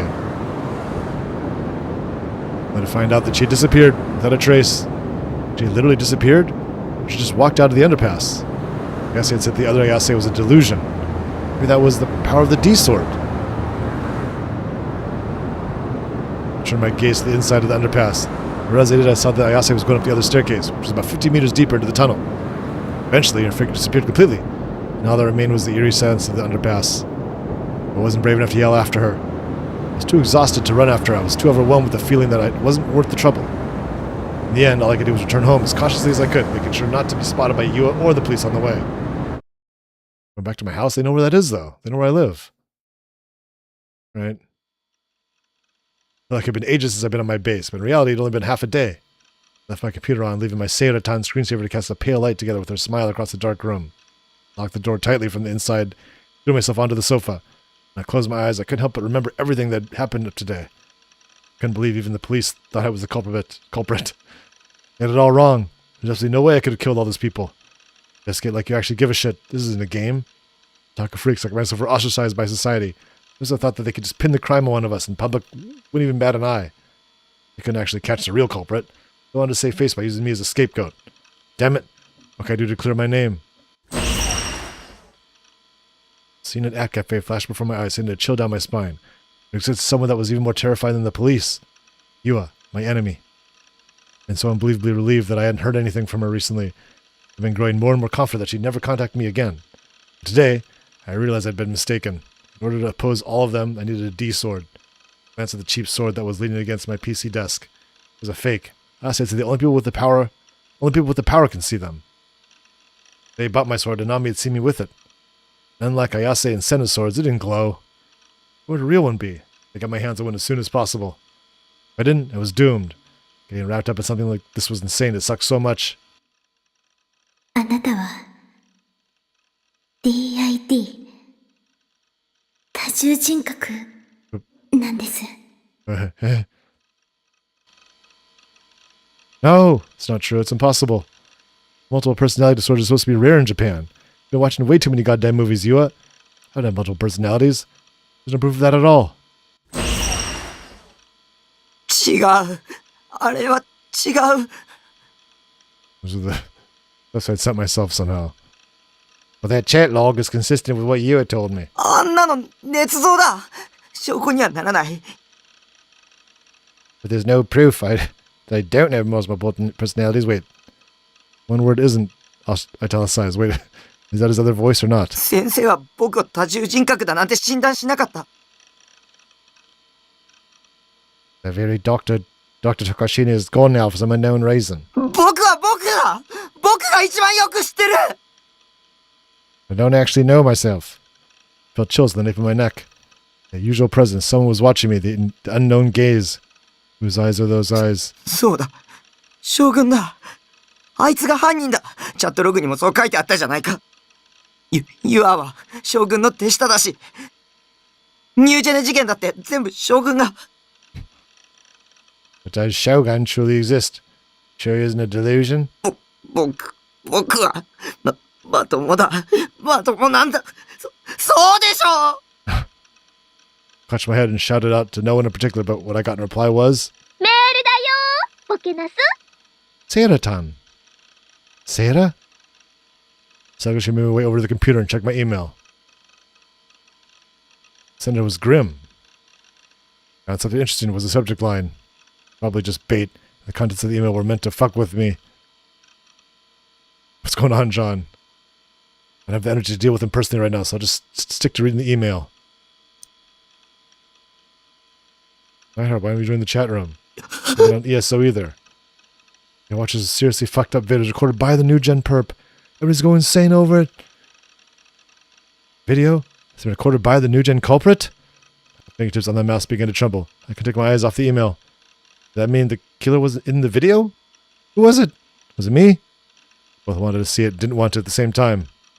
This was the proof. Proof that I wasn't the killer. Proof that I was the killer. Which you know what it'd be? I didn't know. It was a gamble. Then my heart began to beat faster and faster. I moved the mouse cursor and hovered over the link. I couldn't work up the courage to click the URL. 私、あなたを助けたい。Tasketai. Help. Shut up! Don't treat me like a criminal. Don't act like you feel sorry for me. I didn't do it. You're the one on the criminal side, Yua. In a tense fit of rage, I clicked on the URL. It was a Mewtwo video. Oh my god. Got all of them? The word loading appeared in the video window. 僕じゃない、僕じゃない、僕じゃない、僕じゃない、僕じゃない、僕じゃない、僕じゃない、僕じゃない、僕じゃない、僕じゃない、僕じゃない、僕じゃない、僕じゃない、僕じゃない、僕じゃない、僕じゃない、僕じゃない。 In reality, it only took about 10 seconds for the video to load, but those 10 seconds felt like an eternity to me. Eventually it finished loading and the video started to play. The group dive video. This video of a very dark place. The background was pitch black. It was indoors. Then my head close to the monitor, trying my best to parse the information on the screen. It was dark and they're hard to see, but there were several men and women there. I'm making a ton of noise. Maybe it's because the bitrate was too low, maybe because the people in the video were too distraught. But I couldn't make out a single thing they were saying. Once in a while, whenever someone would scream violently, the sound would clip horribly. After watching for a bit longer, I was able to determine that there were 5 people in the video. If you included the cameraman, it would be 6. The cameraman didn't enter the frame at all. Because of how dark it was, the faces of 5 people were just barely visible. As though to comfort one another, they were caressing each other's heads, patting each other's shoulders, and hugging. I could also hear the high-pitched sobbing of a girl, likely overcome with emotion. It was definitely bizarre, but how did this video have any connection to the New Gen? Is the person filming this really the New Gen culprit? This is the group dive video. Can I figure this out? At the very least, I had no memory of recording something like this. Okay, good.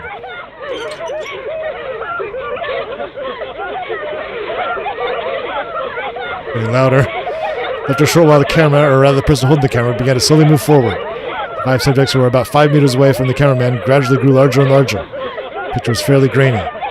Maybe the original image data was re-encoded at an extremely low bitrate in order to reduce its size. Modern video cameras should have night vision functions, so I wondered why the cameraman hadn't made use of it. Could it have been an older camera? As soon as I thought that, the camera suddenly panned to the left, and then to the right, showing the scenery. What I initially thought was just a pitch-black darkness of a room was actually the night sky. In other words, the video had been recorded outdoors. That's the reason why there wasn't a single building or anything, because the video had been taken on the roof of a skyscraper. The 5 people were on the edge of the roof of a very tall building. Right behind them was the ledge, and right below that ledge was the glittering nightscape of Shibuya that could only be seen from high altitudes. Finally, I understood. I finally understood what this video was. I finally understood why it was said to have been recorded by the New Gen culprit. Yeah, the bitrate fits moods too. The group Daivu. Unlocked a room mystery in which a group of 5 men and women jumped from the roof of Cornelius Tower. The sole fact that remained unclear about New Gen was whether or not the specific incident was a murder case or a group suicide. This video was other 5 people who jumped to their deaths, and that would mean that there had been a 6th person at the scene when the incident occurred. The 5 people shown in the video hadn't been just making noise for the sake of it. They were all slumped down on the ground, crying and shouting as they huddled together. All refused to give up, despite the fact that they were fated to die soon. One was shaking their head in denial as they cried. One was clutching their hair tightly as they fell to their knees. Their shoulders heaving with each sob. One was pleading with the cameraman as they sobbed, asking why they were doing this. One had already gone mad and was laughing as tears streamed down his face. It was a rabid, violent desire to stay alive, a fervent, intense plea not to die. This insolent indignation that screamed, "Why is this happening to us?" Innumerable raw emotions swirled around the group. Yet in a bizarre juxtaposition, the cameraman's voice was never once heard. The cameraman was eerily calm. やめろ。 It was like 50 やめろ。 No matter how much I pleaded with the footage that had been taken with nearly a month ago, nothing was going to change. I knew full well that it had been meaningless, but I subconsciously screamed at my monitor all the same. こいつらみんな死にたくなんかないんだぞ。 You're getting me closer now? With no possible way for my words to reach them, the cameraman was holding moving even closer to the 5 people. Terrified, the 5 of them all tried to crawl away to get away from the camera. But they couldn't. Right behind them was the very edge of the helipad. There was no guardrail of any kind. The 5 of them had nowhere to go. If they moved back even a little further, they would fall. Refusing to heed the 5 pleas for their lives, the camera continued to focus solely on filming, used to agitate the 5 all the more. They driven them completely over the edge to the point where they took no further action at all. And without any sort of cue, nor form of signaling one another, the 5 people who had all been crying out in grief suddenly fell silent. They all stood up. The wind on the rooftop on the Cornelius Tower was powerful. Beckoned by the wind, the 5 of them nearly staggered. If there was even the slightest misstep, they would fall. As if in preparation for such thing, the 5 men and women all joined hands, seemingly in resignation. They grasped each other's hands tightly. よせ。やめろ。謝るな。 Silence.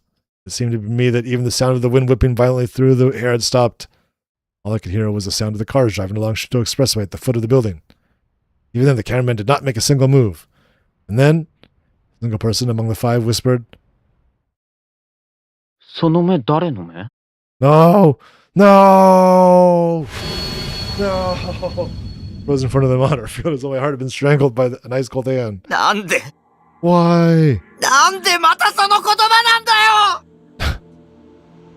Wasn't this supposed to be the first new gen case? Whose eyes are those eyes have been the dying message from the vampire case? And the one that came fourth. And that one came fourth. Didn't make any goddamn sense. Paying no mind to the screaming inside my head, the video continued to play. Hand in hand, the 5 men and women slowly stepped out into the empty air. All of them, almost as if a path had been laid out before them. And then, just like that, the 5 fell into the nightscape of the big city. Bit my lip and covered my eyes. Oh, it was a really loud sound from high up. The group dive had been a mass suicide. It too was a murder case. The culprit had been there when it happened. For those as we filmed the video, I knew who it was. Mixed in with the sound of the strong wind on the rooftop. Mixed in with the sounds of the 5 people crying out in grief. Mixed in with the blaring horns from Shuto Expressway below. I was certain that I heard one particular faint sound. It was the sound of creaking steel. Sound that could only be heard when the cameraman was moving forward. Sound of a wheelchair. What? あの時、僕の前に現れたのは、現実だったんだね。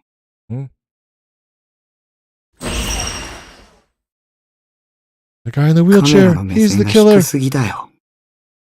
将軍。 He did it. The creepy old guy. Oh shit, chapter 5. No one's surprised the leaked video of the group dive exploded. Grimm had told me the entire internet was going insane, and lo and behold, he wasn't lying. Huge chunk of action. I was not convinced that all 4 New Gen murders had been committed by the same person.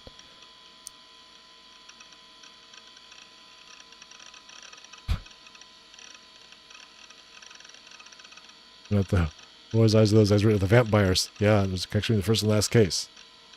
Man-child, the crucifixion also must be connected.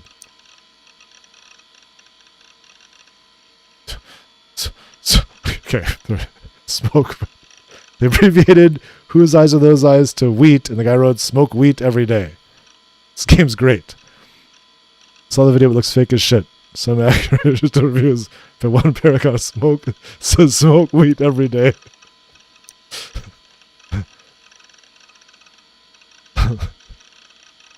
Your twats really ought to stop using whose eyes or whatever the fuck so often. They clears one's attention, you're giving it to him. The tower in the mid is actually 2 meters tall. It's trampoline below it or something. That's a good point. Most helicopter helipads don't the edge isn't like the edge of the building. Usually it's kind of like more in the middle of the building, of the top of the roof of the building. Like off the edge. Are they?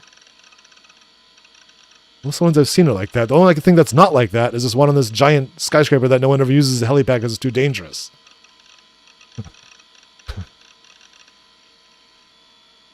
It's like they built it when oh, okay, that's too much. We can't do that. Because that's built off the side, but it's like this kind of like sky deck, and then the skyscraper continues up past the helipad. So they're trying to land on this thing off the edge. But the skyscraper, the side of it's still there. It's got to cause crazy wind or whatever. It's like, okay, that's who planned that out? Look at Troy, don't look. It's topping the view count skyrocketing. I'm gonna make it to the MHK News. I'm assuming they mean NHK News. The money in the back of the top. Well, yeah, exactly. It's like you can be on the roof and then go over the thing. And there's for a helipad, there's a thing right below there. Oh, they're just a few feet up. It's just to make sure the helicopter doesn't actually have to touch the actual building, the structure of the building. I mean, it could be on the edge. It wouldn't really make a difference, I guess, technically for landing the helicopter. It just usually isn't. It's just why would you want to make it extra dangerous?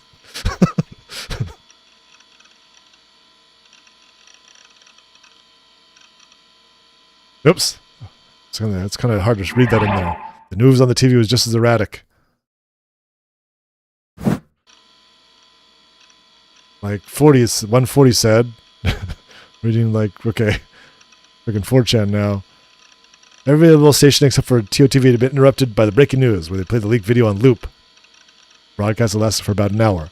It's pretty shocking to see that the footage had actually been broadcast across the entire country. Of course, all the stations censored the part where they dived off the building at the end, but still extremely impactful. Opinions of those on TV were more or less exact same as everyone's online. They all attributed the Ford New Gen case to the same culprit. Then again, that wasn't really much of a surprise. They had found this a common denomination between all of them after all. Whose eyes are those eyes? And become a popular phrase all throughout Shibuya. Phrase had first been shown to the world when the details behind the fourth case, the vampire, were shared. People then learned the victims of the group dive had said it as well. It occurred a month before the vampire case. The 4 incidents that had occurred so far had been used in both the first and last one. Had to mean something. Made the theory that a single person was behind the murders all the more probable. The police then held a press conference stating that they had intended to identify the person who posted the video as soon as they could. A number of politicians commented that the actions of the culprit were completely deplorable. They needed to be apprehended immediately. The YouTube video had been removed by a moderator less than 3 hours after it was uploaded, but by then it was too late. That channel had already gotten their hands on it. From there, nothing could have stopped it from being re-uploaded and spreading like wildfire. And then, just before midnight, the following facts had been revealed through a police statement. The group dive video was uploaded from a computer located in Shibuya Manga Cafe known as At Cafe. Oh, God. No, it was uploaded to a private room in the facility. Room 37, the one I go to all the time. God damn it. I better run and hide. They know where I live. I sat paralyzed in my seat, my head hanging low as I hugged myself tightly. Without realizing it, I had started eavesdropping. I was becoming hypersensitive to the voices coming from my surroundings. I heard a lot of conversations. It's unsurprising the group dive video was the topic of everyone's mind. Some girls were even jokingly saying to each other, "Whose eyes are those eyes?" I bit my lip and let my gaze wander onto the surface of my desk. That video was evidence. Evidence that Shogun actually existed. Take a fall, yeah. Evidence I hadn't killed anyone. Proof that I didn't have multiple personalities. That old-looking man in a wheelchair was the New Gen killer. But why would Shogun even upload it? How would he hint at himself being the killer when the culprit's identity had been shrouded in mystery so far? Only 2 explanations made sense to me. 1, Shogun was showing up and killing people because it amused him, which was pretty likely considering the time which he'd appeared in front of me. Or 2, he was trying to provoke me. For some reason, Shogun and his underling Yua did everything in their power to fuck with me. I didn't know the reason why. I just knew they were trying to frame me as a New Gen culprit. At this point, even the police were probably suspicious of me. Shogun was trying to corner me. 僕のメッセージは受け取ってくれた？目覚めるんだ。早く。でないと、もっとたくさんの人が死んじゃうことになるから。No. 忘れないで。君は逃げちゃいけない。And it appeared in front of me. That was what he said. This actress, yeah. It's one of those special shows or whatever.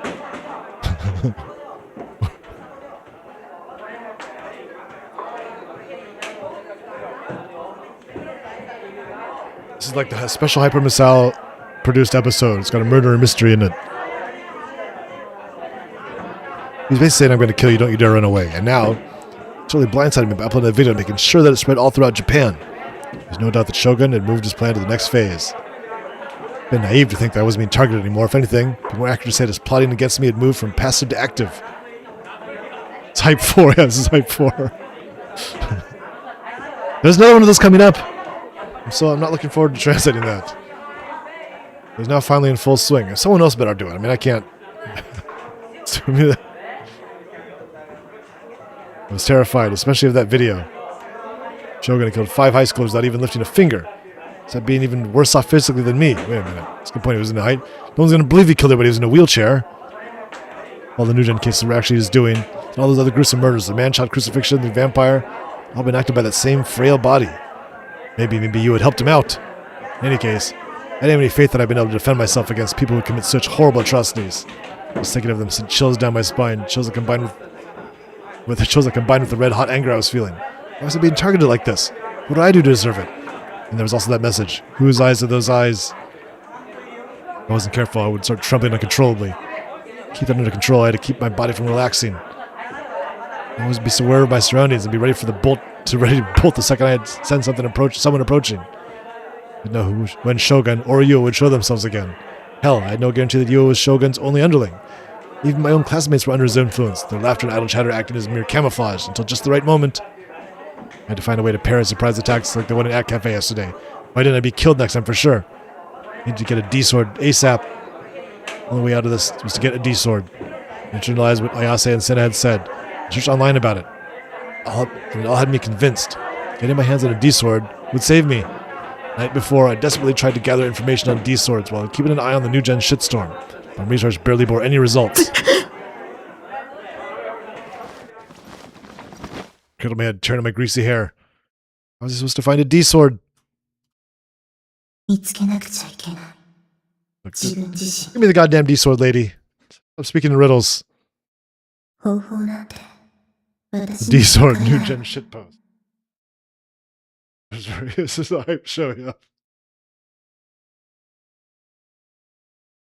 Yes, I had said that, but barely even a hint.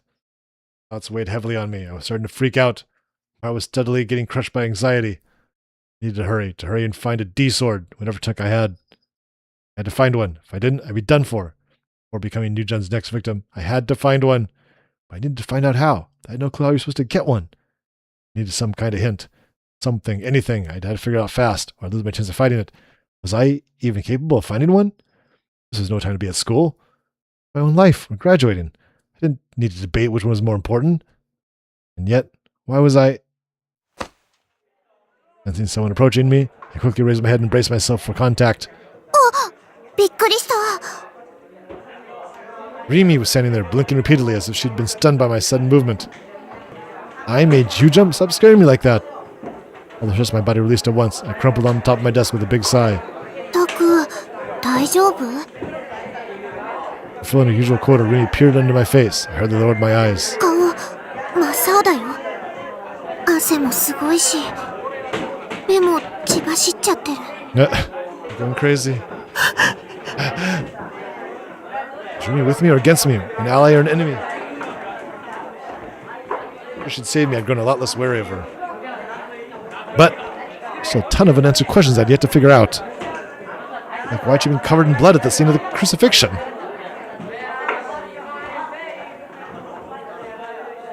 How we were supposed to be such good friends, and that we'd been classmates since our first year, yet I had no recollection of it.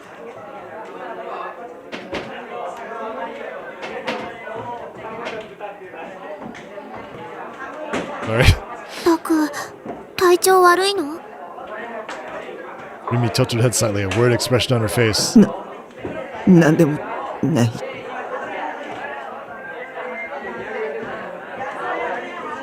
Fine. I'm fine. I turned away from her. I couldn't say it to her face.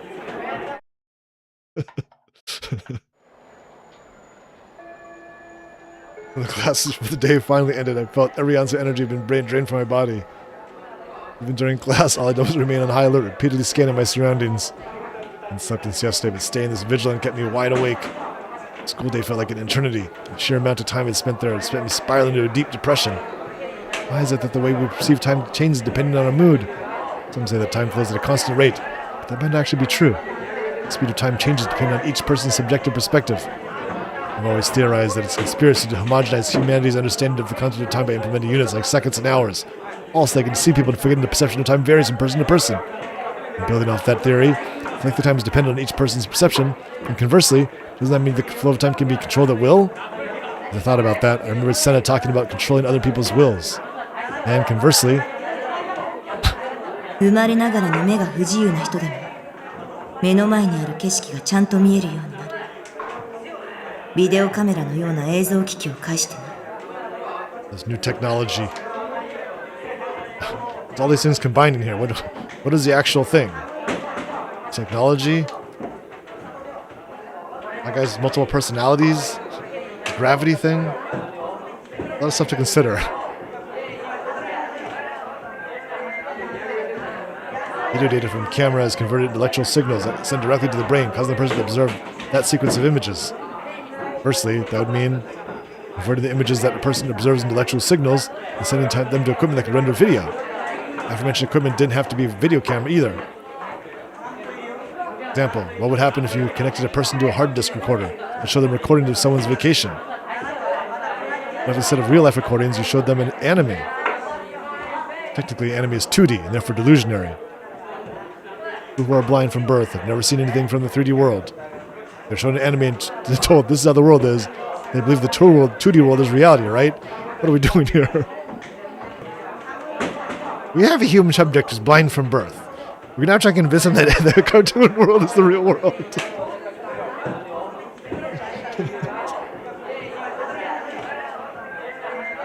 To that person, delusion will be the reality. Delusion perceived as reality.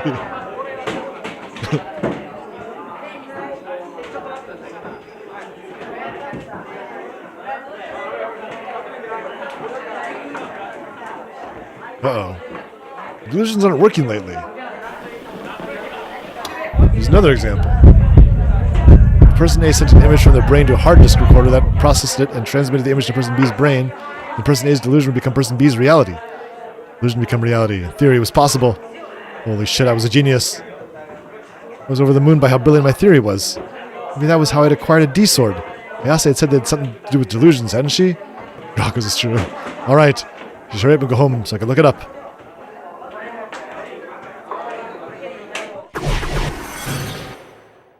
I did it. Wait. It made that movie, that little stinger there, but everything's not wavery again. Is this the delusion or not? I left the classroom and headed for the school entrance, refusing to let my eyes wander anywhere. Made my way out, I stuck out my usual routine, walking as close to the wall as I could, all while keeping my head low so that I wouldn't stand out. Final bell had already rung a little bit ago, so while the students were on cleaning duty or doing some club shit, were still around. Basically, everyone who opted to go home, straight home, already had. School always felt somewhat lonely or even wistful after the final bell rang. No matter where I went, I was felt that way, whether they were ancient buildings made out of wood or newer structures like the Suime. Well, not that I ever set foot in any wooden school buildings or anything other than Eroge. As I unconsciously walked through the corridor under the setting sun, my mind wandered in all sorts of inconsequential stuff. I spotted a strange figure coming towards me. A single girl waddling forward, carrying 2 large cardboard boxes. I couldn't see her face behind the boxes. Probably couldn't see a thing in front of her. Someone was asking to eat shit. If there was an Eroge, the scenario would 100% result in us running into each other and me tripping a flag. I thought about attempting to do just that, but concluded that it'd be best just to keep it as a thought, because in reality, I didn't want to actually do it. Instead, my alarm bell started going off. There was a legitimate possibility that she was one of Shogun's assassins. Stay away from her. Be extremely careful. I paid careful attention to each of her steps. She kept drawing nearer, sometimes tilted to the left or to the right. I mean, well, kept walking along the left wall of the corridor. As the girl started moving towards the right, I sped up.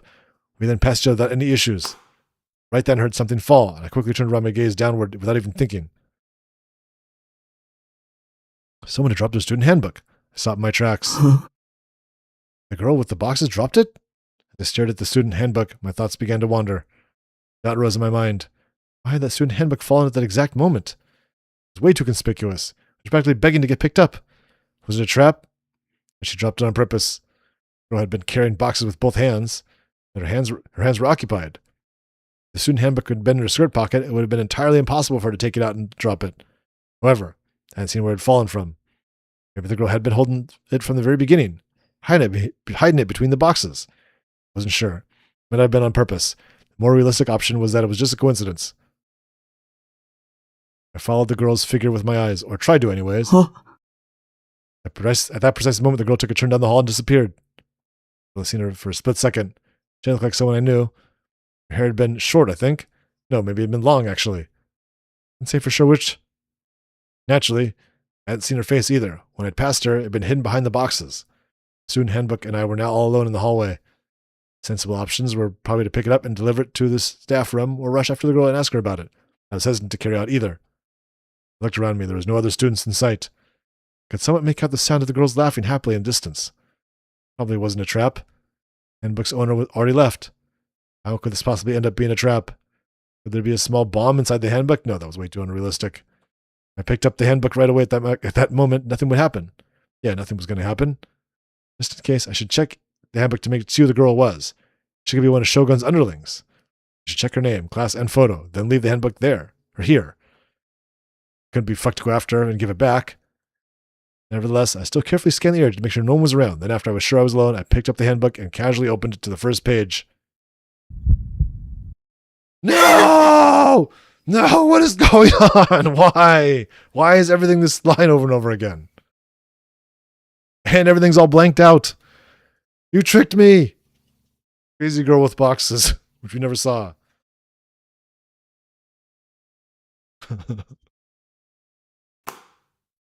Hurley threw the handbook away.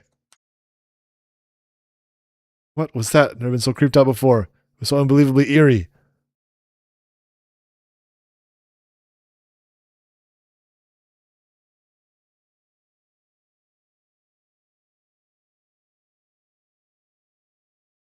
This game seems to be a large series of ways where they make you run into that statement over and over again. How does it keep happening? The whole game?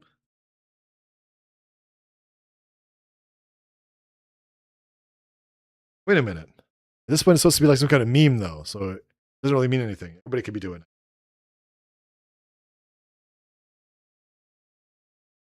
It didn't just scare me. I felt sick to my stomach. It was very clearly malicious, blatant harassment aimed specifically at me. Who would go so far as to do this? Wait, of course, it had to be the girl from before. That girl actually was Shogun's underling. She had to be. I glanced at the student handbook, but all the information that should have been on the first page, such as the name, birth date, and the class, were blacked out. In addition, the portrait that should have been attached had been removed. I felt like I was going to puke. Hit with an intense wave of nausea. I wanted to get out of there as soon as possible. Covering my mouth, I moved towards the stairs.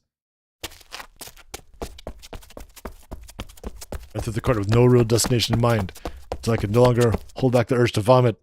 Can we do that again?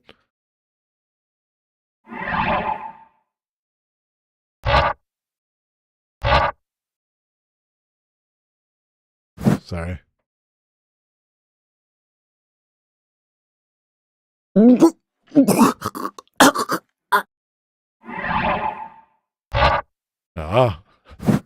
I can't go blah again. Stomach acid if my throat burn.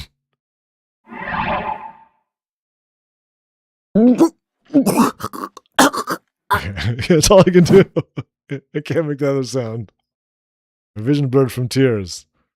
It was hard to breathe. Aftertaste was absolutely vile.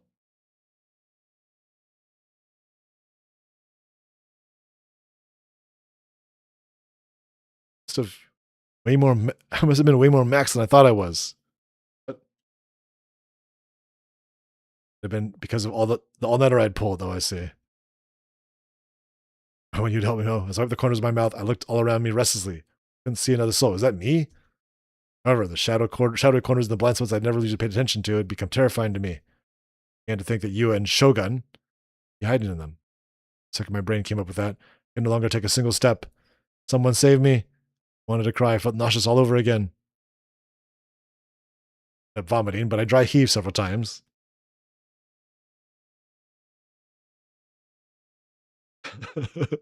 Where are the dry heaving sound effects? All right.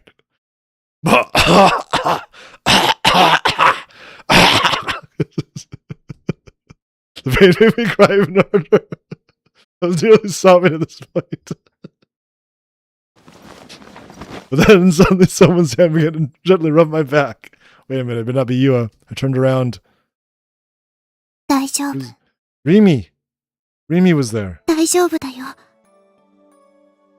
Wasn't being condemned for feeling this way.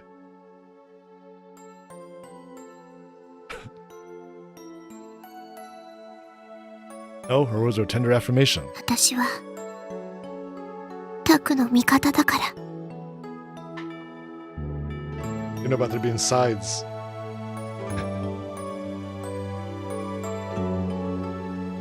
Even so much as grimace at the smell of my vomit. Don't screenshot this.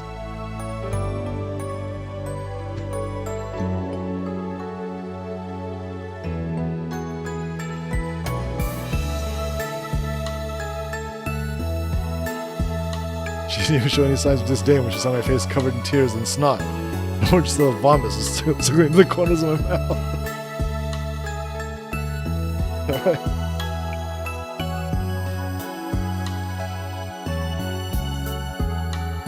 Simply gave me a gentle smile, reassuring me that it would be all okay.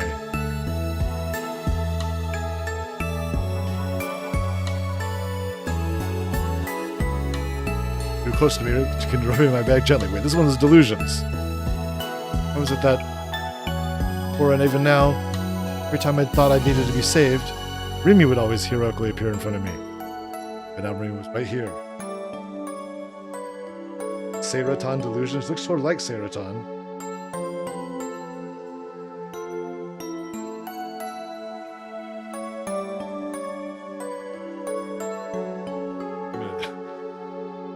That'll explain what I said before. Why does everybody in this game look so similar? Reassured me, I felt better. Before I even realized what was happening, my true feelings began to pour out, despite the fact that I'd never talked about myself. 助けて。一人は怖いんだ。 And that was why I'd bothered coming to school. Until now, I'd always thought I'd be way better off alone.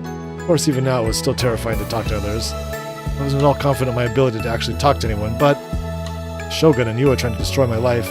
Never been so anxious, scared, and alone. Wanted someone to be there for me. I didn't even need to be nice to me. I just wanted someone to be present. 一人は怖い。だったら私が一緒にいてあげる。 His words held no ill will, no hesitation, no irresolution.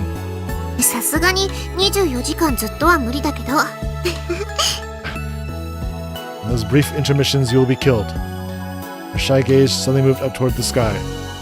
My eyes were looking so far away, just what should we be looking at in that sky? 朝一緒に学校行って学校では休み時間にどうでもいいこと話して、お昼休みは一緒にご飯食べて、 Alright, I'm already tired of you.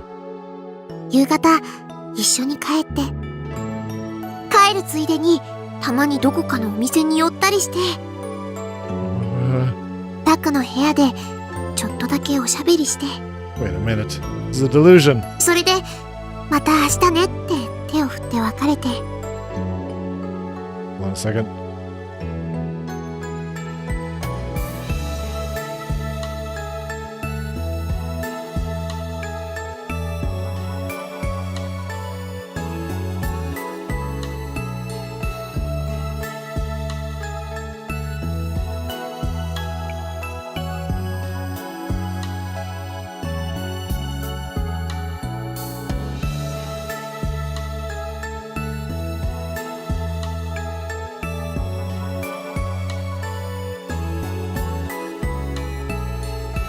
そんなのでいいなら私いくらでもしてあげるよ。そういうの結構憧れなんだ。 Isn't that kind of almost like being in a relationship? I was stunned. It was really serious. I could see it on her face. どうしてどうしてそこまでしてくれるの？それは Because?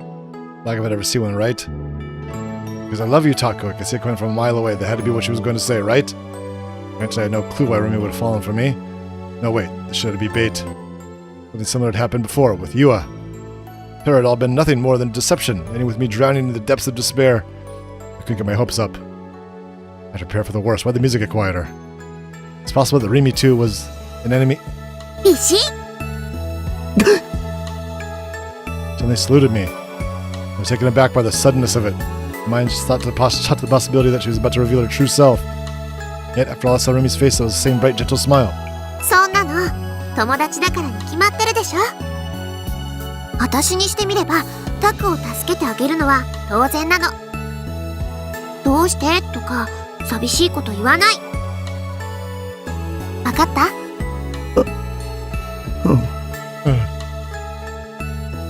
We were friends. She said, because I love you, Taku, and this is how I'm going to show it. Felt like my life had begun anew. But even if we'd be friends, then love made me incredibly happy. Having someone be kind to me, having someone do things for me without expecting anything in return, couldn't believe how happy it made me. Maybe because this is the very first time I ever felt like that. But, above all else, it made me realize that I wasn't alone. To me, Rimi's existence was my salvation. The nausea I'd felt earlier had finally subsided. I was feeling much better. はい使う We held out a vermilion handkerchief. It had a faint floral scent. I meekly accepted it. I was hesitant to use it. 汚しちゃっていいよタクにあげるありがとう。 I was guilty about it, but I ultimately decided that I would accept her generosity. I wiped off the vomit that had stained the corners of my mouth with the handkerchief. It was the first time I'd ever received a present from a girl that wasn't a family member. I wasn't so sure about calling it a present, though. For me, someone who was so isolated and helpless, even something like this felt like an irreplaceable treasure to me. I felt so delighted, so relieved, I nearly started to cry all over again. それじゃあ帰ろっか Her voice was so carefree. 一緒に Apparently, she intended to make good on whatever she'd said before. That she'd stay by my side. Not that I told her whether I wanted to or not. But it wasn't like I had any intention of saying no. Being alone terrified me. I didn't want to be alone. I had no one to rely on but Rimi. However, I still couldn't say that I was stable now, even with Rimi with me. On the way back, I chose to take a different route than usual. Walking cautiously all the way, I couldn't stop trembling. Every corner was with even an inch of shadow seemed dangerous. Every time I got to any kind of intersection, I was tormented by delusions of Yua or Shogun waiting for me at the end of it, making me freeze in place. Whenever that happened, Rimi would take over. She would look over towards the end of the intersecting road, and when the coast was clear, she'd nod to me. 大丈夫誰もいないよ Relieved, I followed after her. Everything she'd done without a hint of irritation. ねえ聞いていいかな Uh-oh. 一体何があったの So she's running from the cops.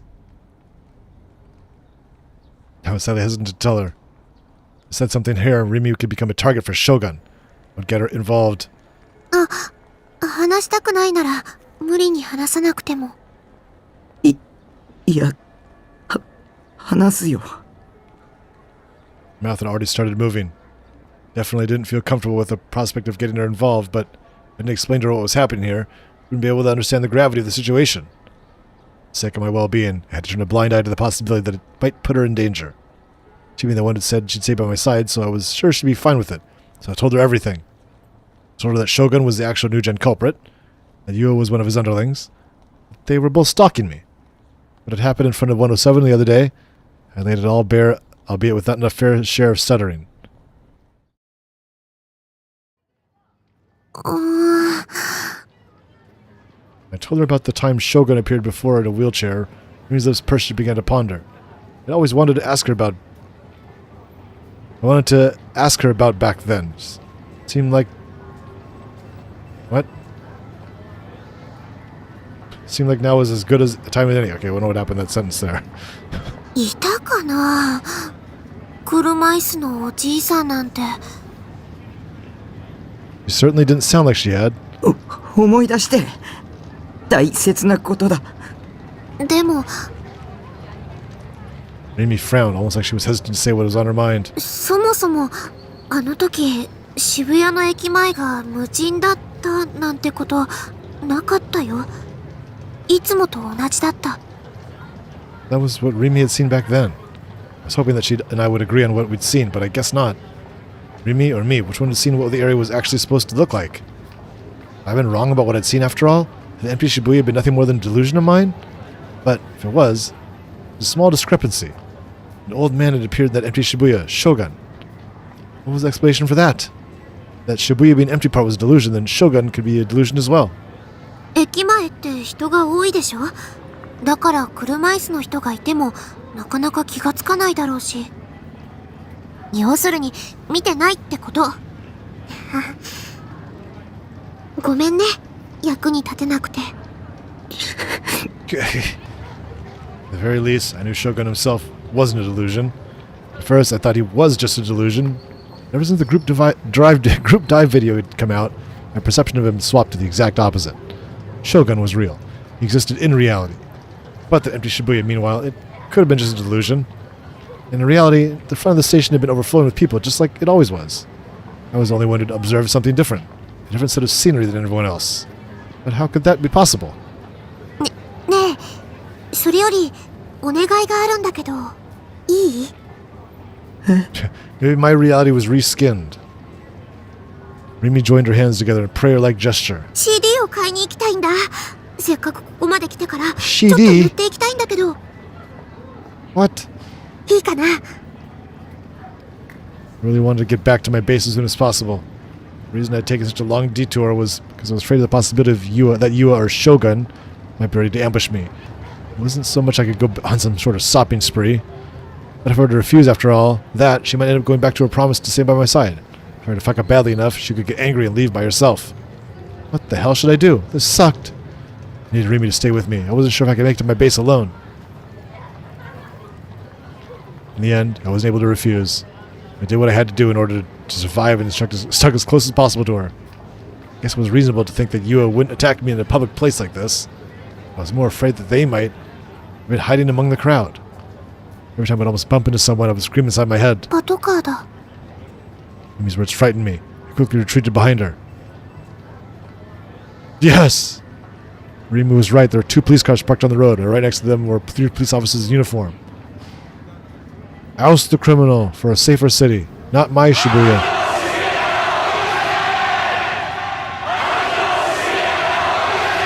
Police also been pursuing me. Obviously the basis behind it was a complete false accusation, but thanks to the follow. The incompetent police didn't know that. This is loud. The cops had been searching for me too. And so I thought, but apparently wasn't the case. Oh jeez, that was starting to get to me. Cops' gaze were fixated on the crowd of people marching down the street like they owned it. Oh, were they protesters or something? They were carrying the giant signs and flags. There were typical sashes and headbands you see among those kinds of people. There was a child marching among with his parents, holding hands with both of them. He looked like he had no idea where he was, and he was wearing a t-shirt with the words, "Whose eyes are those eyes?" written on a permanent marker. Bit my lip. 何のデモだろうね。 People marching were all of ages and genders. The march was mostly silent and solemn, but at times they all echoed their chants. Drive the devil out of Shibuya. Expel his demons from this place. 悪魔？ Akuma. On the signs were a number of different things, such as drive the devil out of town or protect Shibuya from terrorists. Must have been some kind of protest against the New Gen incidents.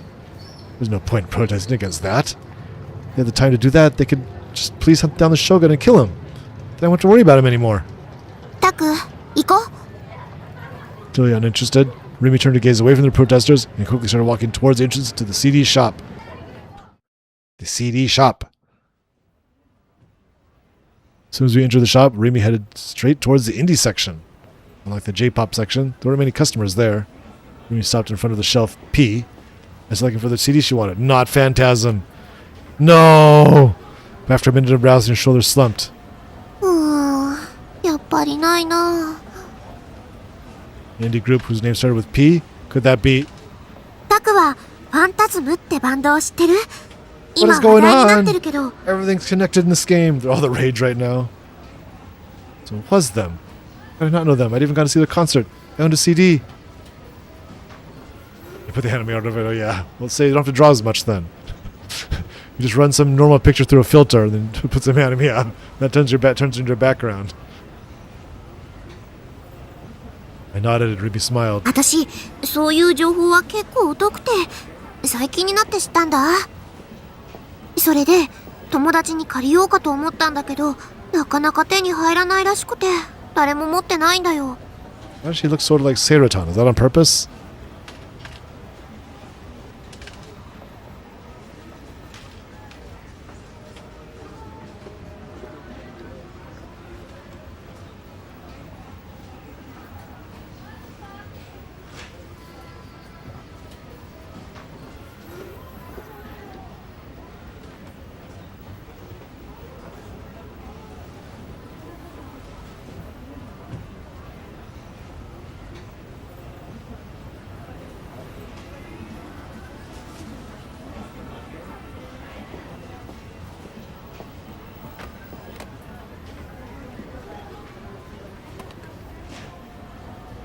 Alright, whoops.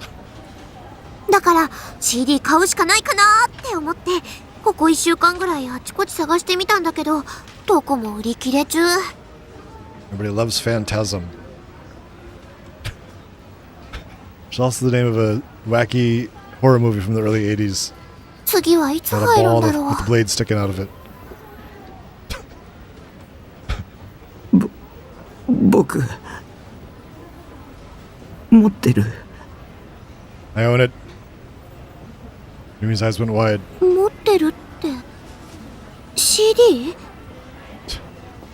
Showed her a nod. I did that, Rimi. These delusions don't work anymore. Put her hands on my shoulders. And brought her facing close to mine, which immediately made me flustered. Sweet smell of shampoo wafting from Rimi's hair tickled my nose, and I felt my face turning red. ねえタク取引しよう Deal? その CD 貸してくれたら見返りに私 Looked at me, her expression dead serious. I gulped. She'll what? What was she gonna do?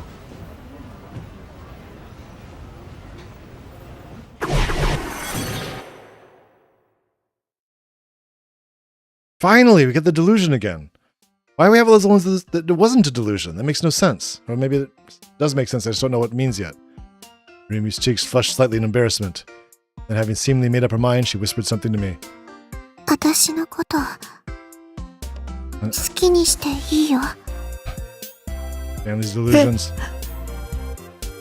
I understood the meaning behind her words. My brain stopped computing. I couldn't tell if she was joking or being serious. I had to look away, but before I could, しゃがんで Rimi glanced at our surroundings and pressed down my shoulders hard. I really knowing why I obeyed her.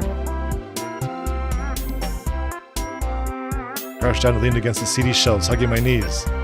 Rimi also crouched down in front of me. I was completely lost. What the hell was she planning? 膝伸ばして What? Did she want me to sit directly on the floor? I won't act like such a dokyun, but Rimi didn't wait for my consent. She grabbed both my calves and forced my legs to straighten out, and stopped myself from sliding down to the floor.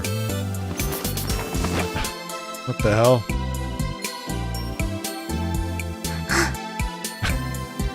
As my legs hit the floor, Rimi got on top of me.し Rimi put her index finger on my lips. She wanted me to stay quiet, evidently. But, doing something like this inside a store, she'd read my mind. Rimi started giggling. ここインディーズのコーナーってお客さんあんまり来ないよね No one comes here. Everybody hates indie music in Japan. We'll be fine.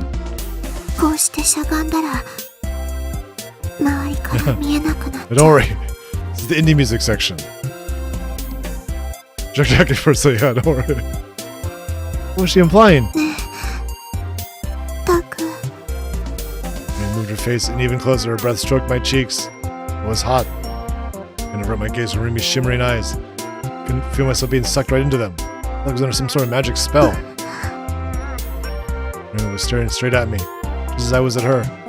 We stared at each other. Rimi's hands began to move. Then she started undoing my blazer one button at a time. 何を Made me no mind. Rimi's hands grabbed hold of my tie. With one pull, she unfastened it, and then she began to button my shirt. ねえ人が来るそうだね人が来たらすごくまずいよね Despite what she just said, Rimi's slender hands continued to move. They artfully slid beneath my shirt, down to my bare chest. Her cool hands slowly guided across my skin. What a bewitching smile. Always been so cheerful and energetic, never once emitted any kind of sexual vibe or intention, but now the expression on her face made my heart タ throb. クの胸ドキドキしてるリミってテラエロス Terra sexy. テラエロス Oh god, I said that out loud. That alone went to show how shaken I really was. It's past, それってどういう意味かな it's past giga sexy. Jeez. 教えてよタク It means you're so unbelievably sexy. Rimi's fingers steadily crept along my skin and then they traveled down my neck. It tickled. It felt better than anything I'd ever felt before. 私のこと好きにしたくなってきた All my instincts, I nodded repeatedly. じゃあここでしちゃおうか What?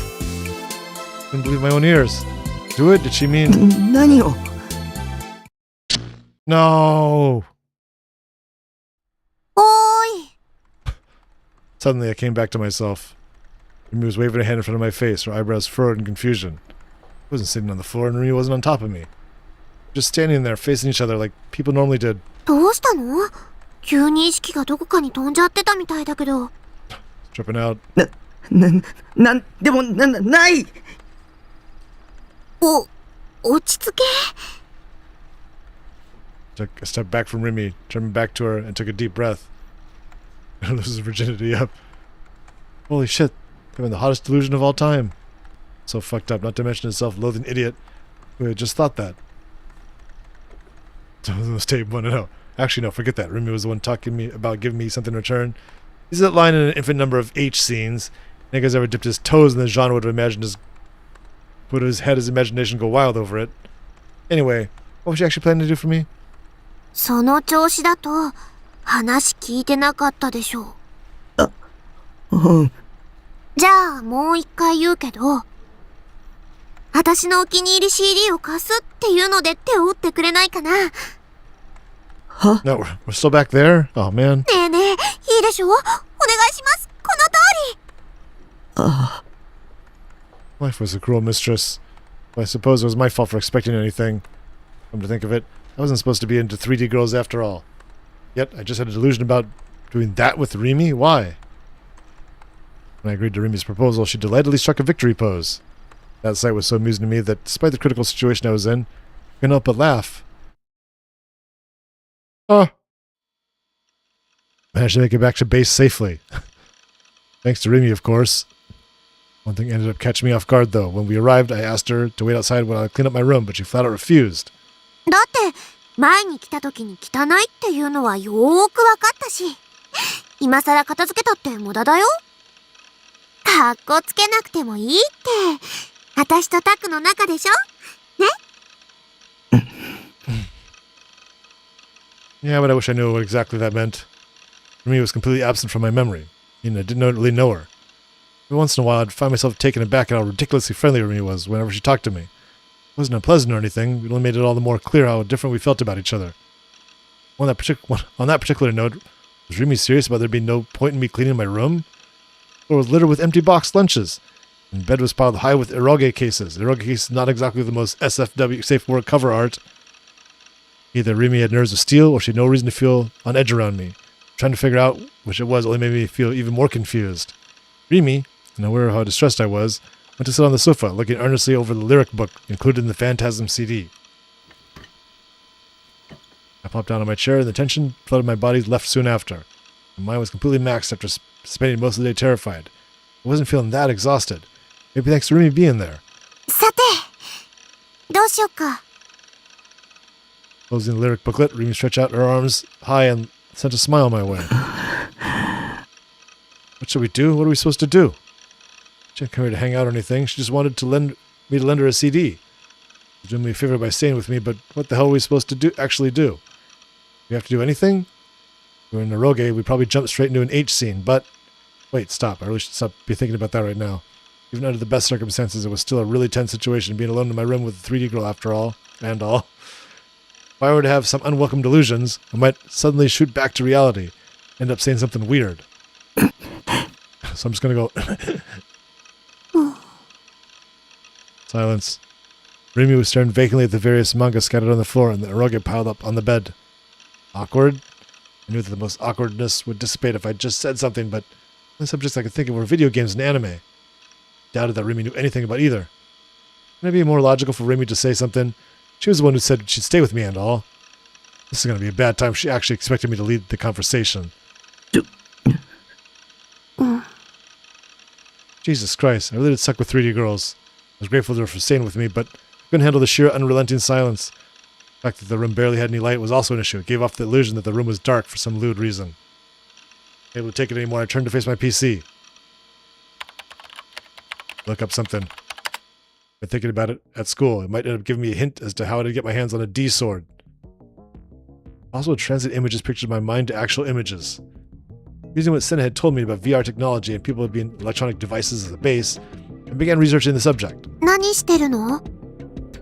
Rimi stood up and approached my desk. Should I explain how to go about it? I'd take forever if I told her everything.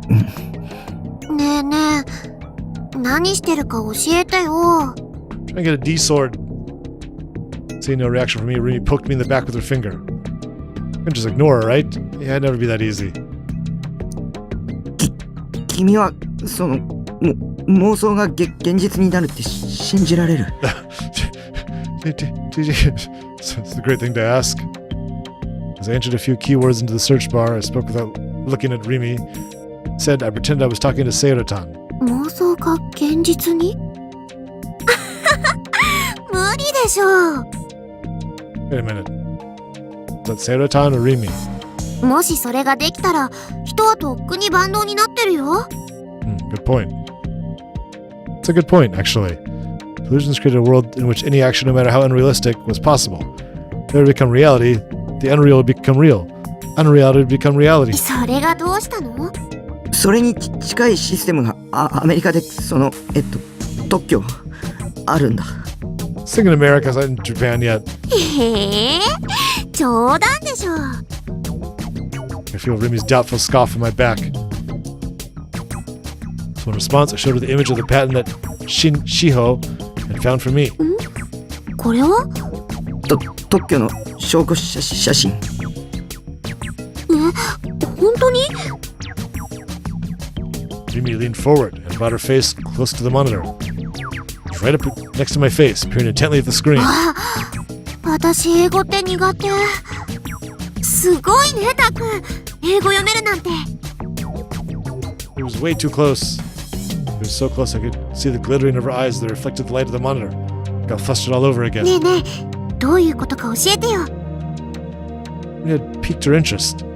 I tried to avoid thinking about how close she was to me. Tempted to focus on Sayori-tan on the monitor instead. 生まれながらに盲目の人でもビデオカメラみたいな映像機器を通すことでそこに映る景色が見えるようになるんだ。これ豆知識な。Pro tip. ビデオカメラが目の代わりっていうこと？そう。VR 技術って言うんだよ。へえ。もし本当だったらすごいな。 But it is. That's what I'm trying to tell you. They told me there's already been successful tests. でも機械を使って目が見えるようになるのと妄想が現実になるってどうつながるの？私頭悪いからよくわかんないや。As I explained it to Remy, I tried searching for a number of keywords that might have been related, but I couldn't find anything.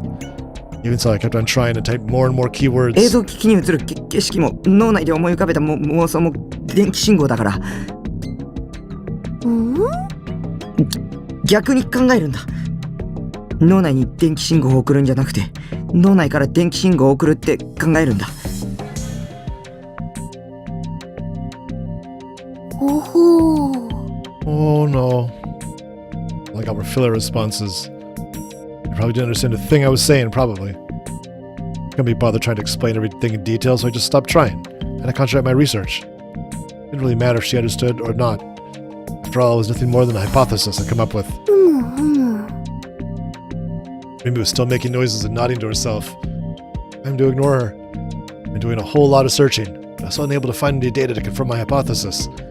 I tried taking a different approach, this time focusing on my research on the patent itself. I went and checked a foreign website that Shiho had told me about, one that listed American patents. Once I was there, I began to look for patents that would fit what I had in mind.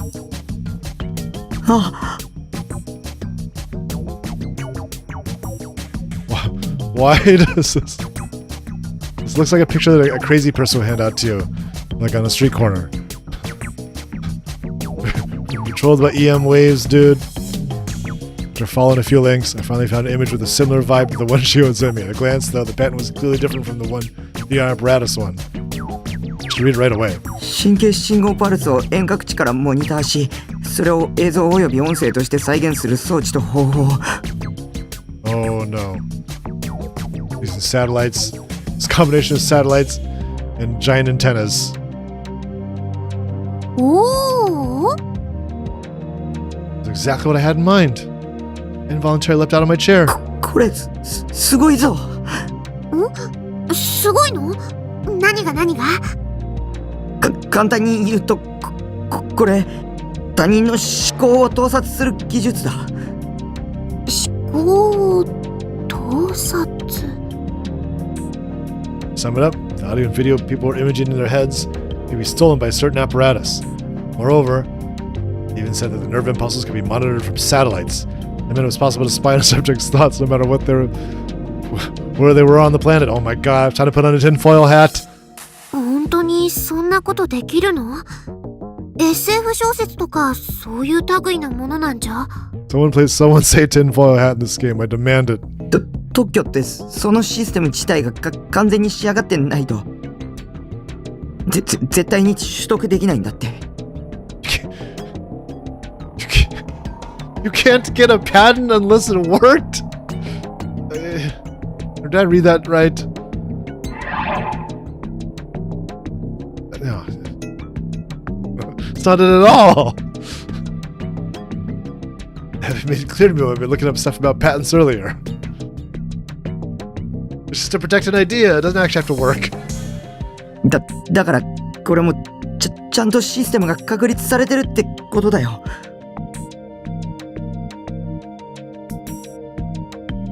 It's kind of hard to believe where she's like this girl who's like your friend for like years, but then you didn't know that, like you just met her, but then she acts like she's been your friend for years. You're like, it's kind of like tripping your guy out. Your guy may have multiple personalities. It's kind of what they're kind of trying to get out here. So she's used to you being weird or something, I guess. This wasn't mere fiction. As long as you had the technological capabilities and the funds to build it, you could implement it at any time. Before, Senna had told me that. Oh, first he told me that. ある意図的な情報を神経パルスへコンバートすることが可能なら、人の五感すべて、さらには人の意志そのものもコントロールできるんじゃないか。It could be being controlled by satellites and antennas. I might actually not have multiple personalities. Couldn't find a source for that, so it remained as a mere conjecture from her. However, from my own theory, there were sources. Why would something so insane not have spread all throughout Japan? This clearly deserved a Nobel Prize, if not something even bigger. I continued my research, this time looking up the mind-reading keyword. And I find a record of a particular lawsuit from America. Okay, come on. MK Ultra. また英文だ。頭痛くなってきそうだよ。 It was a really long document, so even I had a hard time reading it. Probably would read poorly, but I decided to use a piece of English to Japanese translation software, the contents of which were written could be summarized like this. Legal record rapping against the CIA. Here we go. Come on, MK Ultra. Against allegations, I become aware that my mind has been read via the use of a peculiar device. Monitored thoughts are then recorded, subsequently transferred to an unknown location using satellites. After mentioned satellites, they're taking me hostage. I've been victim of the constant unending attacks, regardless of the time of day, all of which were carried out by those very satellites. Number 1, tracking. Number 2, mind reading, telepathic surveillance. Number 3, monitoring of all bodily signals. Number 4, biorhythmical attacks. Number 5, oral attacks. Number 6, physical debilitation. This is the latter 3rd of December 1990. I've been forcibly shown artificially created dreams during my sleep, some of which include video, audio, and even voices. From February to May 1992, I've fallen victim to several biorhythmical attacks, all of which serve to torture me via induction of pain and or psychological harassment. Recognizing that these attacks were aimed specifically toward myself, beginning in February of 1992, I began to record the following information in the journal. The date, time, and content of any particularly agonizing psychological attack I could remember. The biorhythmical attacks were aimed at every single region of my body. The pain, torture, psychological harassments were coordinated in order to cause discomfort, fatigue, and agony to specific regions of my body, or in some cases, my entire body. Main regions affected are as follows: chest, visual system, abdomen, brain, due to sleeping disorders, brain, to show me artificially created dreams. 思考監視、思考盗撮、しかも国家ぐるみ。マジ？私これ知ってる。何年か前に映画で見た。Yeah, sounds like from a movie. That was fiction, though. What written on these records very much wasn't. There were two possibilities. Either the plaintiff was a total mental case, which kind of sounds right, or the entire thing was factual. It was difficult to figure out where exactly the boundary between the two was. Taking into account the patent from earlier. I keep saying patent the British way. It can very well be truthful. So Senna and Ayase weren't total mental cases. Particularly Ayase. There she is in underwear form. Back then, Ayase had cloned herself right before my very... I did it! You guys didn't realize that? I hadn't witnessed the exact moment when it happened. All I knew was when I turned around, another Ayase was there. And she'd been wearing lingerie for some reason. She'd been wearing lingerie. Remember lingerie? She had also shown me how she pulled her D-sword out of thin air. Had neither hallucination nor delusion. After showing me something like that, there was no way I could still label her as a mental case. However, Ayase had said something like this. It said this. It's my delusion. You guys didn't figure that out? That strange phenomenon. Had it been my delusion coming to fruition? Admittedly, right before it happened, I had been pondering about the color of Ayase's underwear. This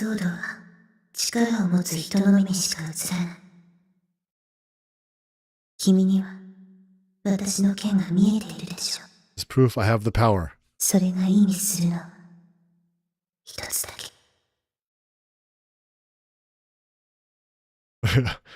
Maybe that was what Ayase had been talking about when she'd mentioned the power. Power that projected delusions into reality. Maybe I had that power. Positive delusion here. It's probably just jumping to conclusions. It's a total stretch to think that a psychic ability existed just because something that's system using scientific means was able to reproduce delusions as images. But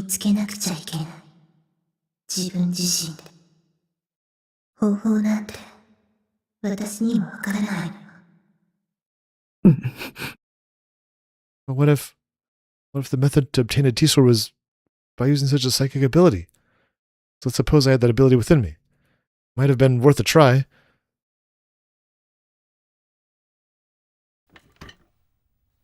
Leaving Rimi to stare at the PC screen with her eyebrows furrowed, I picked up the toy D-sword sitting in the corner of my room. Is this a delusion? I went to stand in the center of my room and brought my sword to eye level like I was an ESO character. I closed my eyes. Hold it over your head and go, I have the power. I tried to conjure the image of a sword in my mind. I naturally imagined it to be something similar to the beautiful sinister swords that Senna and Ayase had, each complete with a sharpness that could sever anything it touched. Having delusions was my specialty. After all, I had all sorts of delusions on a daily basis. If I wanted to, I could recreate every single detail both vividly and clearly in my head. Once the image was precise as it was going to get, I planted my feet, gritted my teeth, and tried grasping the sword with the power I now held in my hands. Become real! Become real! Become real! I prayed inside my head, devoted all my thoughts toward that one single wish. What I'm holding is a real D-sword. It's not fake, it's real. I infused the strength of my entire being into the blade. Come, reveal yourself to me. Grant me salvation, protect me. Slowly open my eyes. What I was holding hadn't changed whatsoever. It was still the same cheap-ass toy. そりゃそうだよな。 No such thing as an evil eye-esque psychic power that turned delusions into reality. It was way too chuny. What was I, 5? Felt ashamed to have ever thought I had held such a power. Even such a long sigh, I lowered the sword. Right as I did, I sensed a gaze behind me. I feel chills on the back of my neck. Goosebumps rose across the entirety of my body. The gaze again? That was a clear sign. A sign that right at the moment someone was watching me. Don't look at me. Wait, what? Did you forget it was here in his room? I was going to turn around like I'd ever turn around. Huh? Only had sense of presence. Heard a voice as well. But to be precise, it hadn't been exactly a voice. It had been closer to a sigh. Don't tell me I might have made a terrible mistake. Slowly, ever so slowly, turned around. There was Rimi staring right at me. That was it. No wonder the sense of presence had been more intense than usual. Granted, that made sense considering I wasn't just feeling like I was being watched, I was being watched. It was definitely going to get confusing. Oh god, did Rimi see me go full Chunibyo? Brandish his sword and all that, from start to finish? I was going to die from embarrassment. Except, something was off about her. Rimi's brow furrowed. She stared at me without blinking even once. However, it wasn't me she was looking at. The object held, the toy D-sword. Why did she look so serious? Like she was an entirely different person from the one who had been getting all confused about Peyton's earlier. An unpleasant memory flashed through my mind. Rimi was on my side. She was supposed to be. However, I still hadn't solved the mysteries of surrounding her. Did Rimi know something about D-swords? A gulp. I nervously called out to her. タク、 Gaze still fixated on me. Rimi opened her mouth. Her voice was stifled, devoid of any and all emotion. その件だけど、 Uh-oh. Rimi was my ally, wasn't she? She wouldn't betray me like you did, would she? Maybe when Rimi betrayed me, I'd... 捨てた方がいいと思う。 What? どうして Toshite. My voice nearly cracked. Did Rimi know something after all? だって Rimi's gaze finally moved, but this time it landed squarely on my eyes. I hurriedly averted my own. What was she going to say? だってもう高校生だし。 What? Rimi suddenly broke into a grin, a very mischievous grin. Abrupt change in demeanor left me speechless. そりゃ男の子っていくつになってもそういうおもちゃが大好きなんだなってのはなんとなくわかるけど、 Swords are for like little kids. さすがにそんな大きなおもちゃ一人で部屋で振り回してるのはどうかと思うよ。 Good point. Those guys with those toy lightsabers, they look pretty dorky. それが許されるのは小学生までじゃない？ So you're doing elementary school.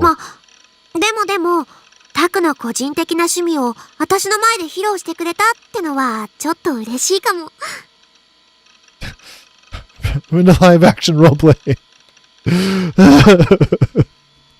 私にだけ秘密を教えてくれたみたいで。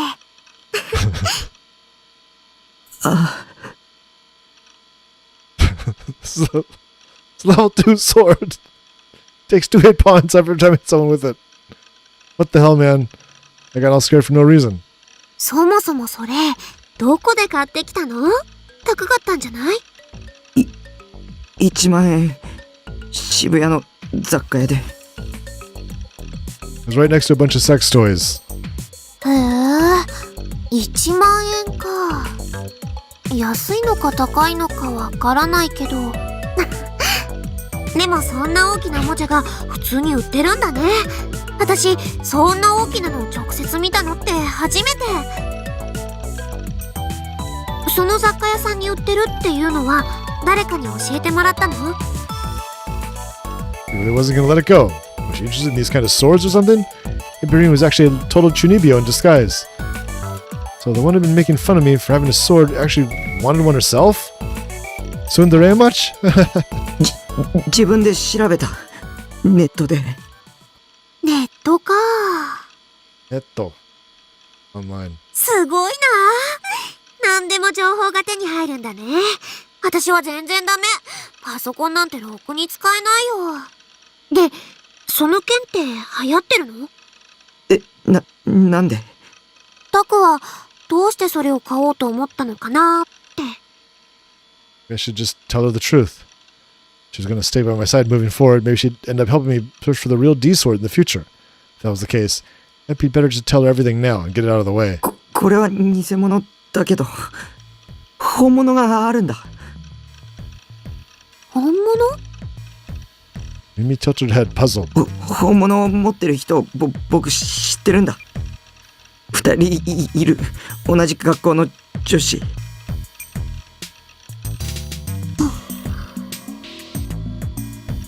女子ね。 Joshi. 女の子がこんなおもちゃを欲しがるかな。本当なんだそれにおもちゃじゃないあ、ごめん。本物は光るんだそれにすごい存在感で僕それを探してるそれさえ手に入れれば Another cool one. 僕は They 救 also われ seem る to んだ appear out of midair, too. 救われるって。 Mimi looked quite puzzled, but I was dead serious. Not to mention a D-sword would be a powerful tool to confront Shogun. それで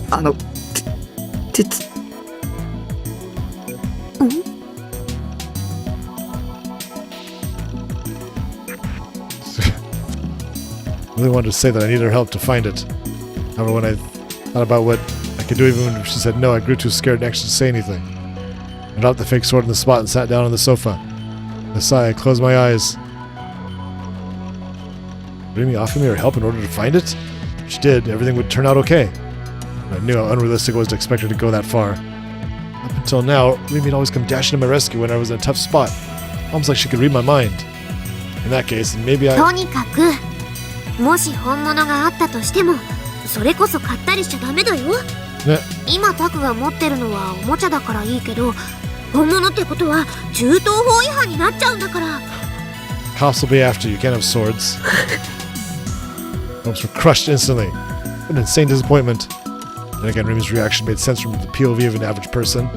These past few weeks, I'd encountered so many inexplicable things. I hate to keep using that word again and again. I was nearly at the point where I was ready to believe everything that Senna and Ayase had said. Maybe Ayase was right. I had to find a D-sword entirely on my own. それでタク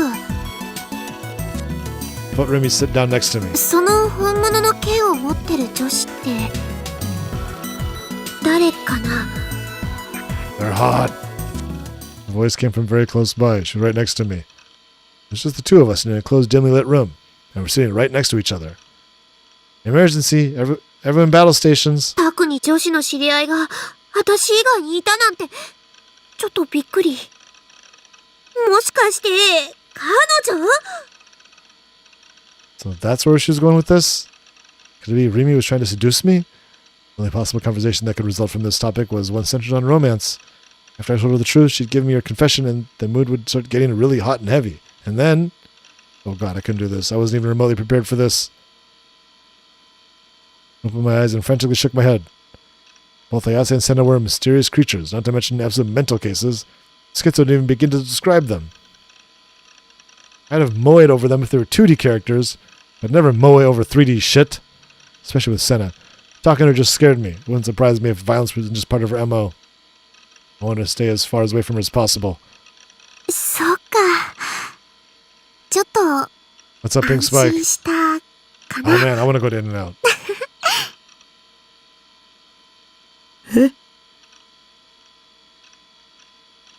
Jesus Christ. Sorry. Some girl screaming for her life out there. It's like, I live right by this lake. It was like, ah! Then you can hear like a motor, like she's probably like being towed behind a boat on like a float tube or something. It was like, for a second I'm like, wait a minute, do I need to do something? Wait, what delusion am I at here? Oh no. Flag tripped.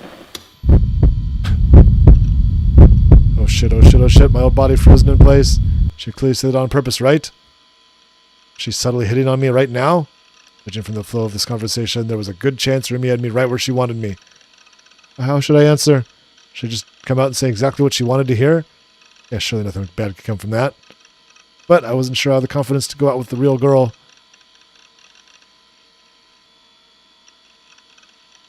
I was at a loss about what to do, so I opted to subtly examine Remy's expression. What? What happened? Huh? The hell? What the hell? My mind went completely blank. I couldn't keep up with this sudden, outrageous turn of events. I couldn't even lift a finger. The shock had rendered me unable to speak. どうかした？ What happened to your clothes? In the blink of an eye, Remy stripped off her school jacket, and not just that, but upon closer look, she removed her skirt too. As if her extreme outfit wasn't enough, she was also hugging her knees, making it look like she was completely commando. In other words, this very moment, Remy was sitting right next to me, with her head tilted and her eyes on me, was covering her underwear with nothing more than a mere shirt. The first thing that popped in my head was a classic private tutor eroge, titled The Unrelenting Emily Sensei. The third chapter had a scene that went exactly like what I was experiencing right now. To think that something straight out of an eroge was actually happening to me, in reality. What eroge was that from? Reality? What the fuck? Was this a delusion? An illusion? Or was it legit? Regardless of whether it was delusion or not, there's no mistaking that Remy was dressed in an incredibly lewd outfit. So I judgment, my eyes aimed themselves towards her chest. The neck of her shirt went under her breast, and thanks to the angle I was looking at her from, I could see what was underneath. A bright pink bra. You have surprisingly large breasts, Sakihara-san. Wait, stop. She'll think you're a pervert if you ogle her like this. Don't look. Stop looking. I lowered my gaze, only to find myself looking at her hips. Holy fucking joy. She really wasn't wearing a skirt. I could see her panties, Sakihara-san. What a simple yet lovely pair. This would make some excellent fat material. Oh god, my Johnson was starting to make himself very known. Her body had given off a nice scent for a while now. Now should I put it? The texture of her skin combined with an amazing figure. I'll put 2D to shame, but it's not waving around like his usual delusions. Was this the true power of the third dimension? Not gonna lie, she was hot as fuck. She seemed very capable of instantly obliterating the values I held dear until now. Even though I'd never been into 3D, nor I ever planned to change that. Even though I'd only ever loved 2D characters. Right now, Marimi held her destructive power to fucking obliterate those lofty values with a single strike. Her faint breaths were sounded almost aroused. That delicately swaying lustrous hair, the way her chest rose and fell with each breath, the manner in which she seductively rubbed her thighs together. Those shimmering eyes, that pink tongue peeping out from between her partially open lips. It was getting hard to breathe. My mind was in a complete another dimension. What was this feeling? Something akin to agonizing feeling of yearning I felt whenever I started an H scene in Niroge. Couldn't keep calm.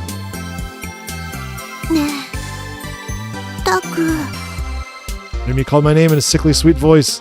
My eyes were now permanently glued to her body. It was the first time I'd ever seen a physically mature girl so up close. Was Rimi trying to seduce me? Did she like me? I'm sure I had to admit I wasn't a fan of how shamelessly she was going about it. I guess it was just that I preferred love to come from the subtle nurturing of platonic affection. And once graduation arrived, love would come to fruition through bashful confessions spoken under the oak of legends. Having mustered so much courage to say that to me, she then cried tears of joy when I said yes, leading us to kiss, and then... Well, that was what I wanted. The current way of things were going was far from platonic. 私喉乾いてきちゃった何か She said, for whatever reason, the guys in high school too, though. Do you have anything to drink? Unable to endure the horniness any longer, I eagerly rose to my feet. What did I have? Was there anything in the fridge? I had some half-finished cola, but I drank directly from the bottles, which probably wouldn't be the best idea to give it to Rimi. ないなら買ってこようかなコンビニって深センの駅前にあったよね Oh, Rimi, stand up behind me. ちょっと行ってくる Was leaving? Frantically turned around to see Rimi still dressed in that shameless outfit, opening the door and head outside. Oh no. She was gonna go to the convenience store while people could see her panties? She wasn't normal. Was Rimi an exhibitionist or something? Nope.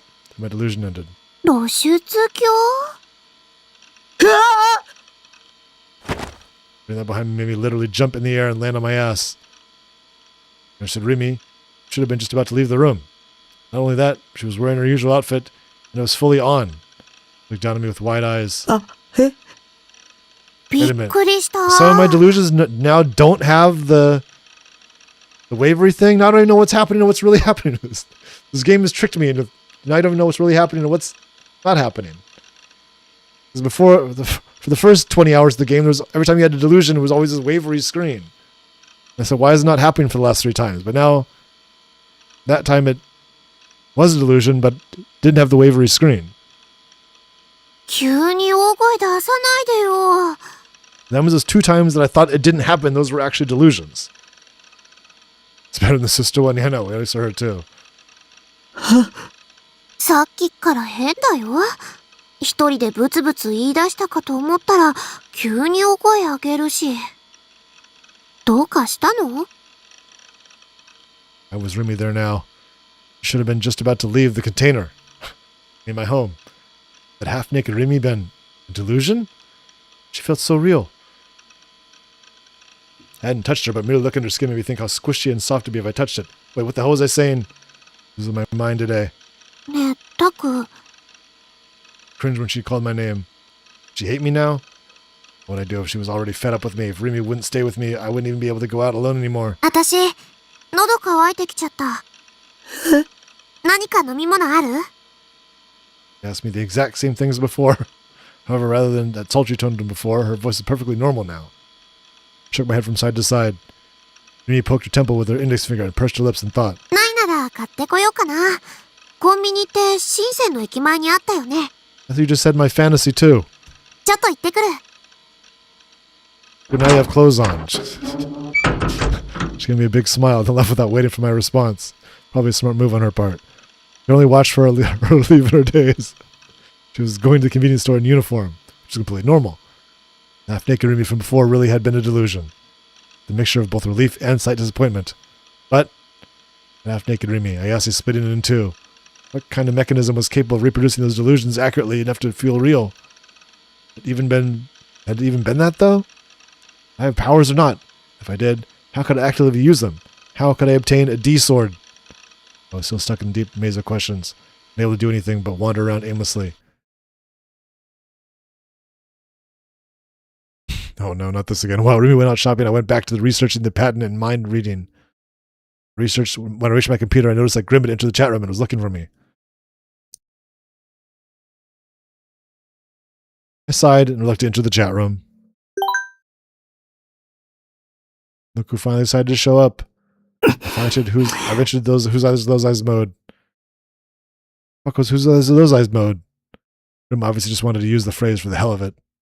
Even though he knew I hated seeing that goddamn thing. I used to freak out whenever I saw it. Got a new info. New gen. Happened, bro. 5th case. また Oh shit. Of course, I felt the usual depression I always felt when I heard about new gen kids, but on the other hand, I was also bewildered. I was sure that the Shogun and Yua would target me this time. Made him delayed, it seemed, though I wasn't sure whether or not to be happy about that. It's on the Taboo homepage. Want to know the deets? Quick search to tell you everything. What time did it happen? Not today. The body's found last night. The victim died the day before. Time was seriously 待て insane. 待て The dead guy's brains were removed. What? That warning, Grim started telling me the new details of the case, and I began to panic. I was beyond done with all this gory shit. I don't want to hear about any of it. I got word of it. I might imagine myself getting brutally murdered in the same way. I still hadn't found out how to get a D-sword. And yet Grim continued mercilessly. Caesar Freaksy, what do you think cause of death was? Drum roll, please. Emaciation, which means he was alive even after his brains were removed. The awfulness of all this shit chills down my spine to wrap my arms around my body. I don't want to hear anymore. Spare me, please, I'm begging you. My life already went to shit a long time ago, so please. He was in a state kind of like brain death. I'd been like that over a week. He was sitting there brainless. He couldn't eat or drink. So no, he died of emaciation. Atchar named the case the Numbskull. You get it? Numbskull. Stick his brain out. Those really are epic at names. This part's hilarious. Get this. The victim was a psychiatrist. The psychiatrist had their brains removed. What the fuck levels of irony? A psychiatrist. The moment I saw that word, my heart rate skyrocketed. Might have been overthinking it, but I had to check to make certain. I also didn't want to. Oh no. Not Dr. What's his name again? Takashina? Hesitated on and off for a while. Eventually went to the home page of Taboo and opened the news article reporting on the Numbskull incident. I keep wanting to say Yahoo. No! It's Takashina! No! My own doctor, of course. なんてことだ。なんて。 This is bad. So they're gonna try to pin this on me. Swear to God, it's not me. The victim's name was Takashina Fumio. Dr. Takashina. Dr. Takashina had been killed. He was provoking me. Shogun was blatantly provoking me. To do that, he killed the only doctor I could rely on. Just to set an example. そんな。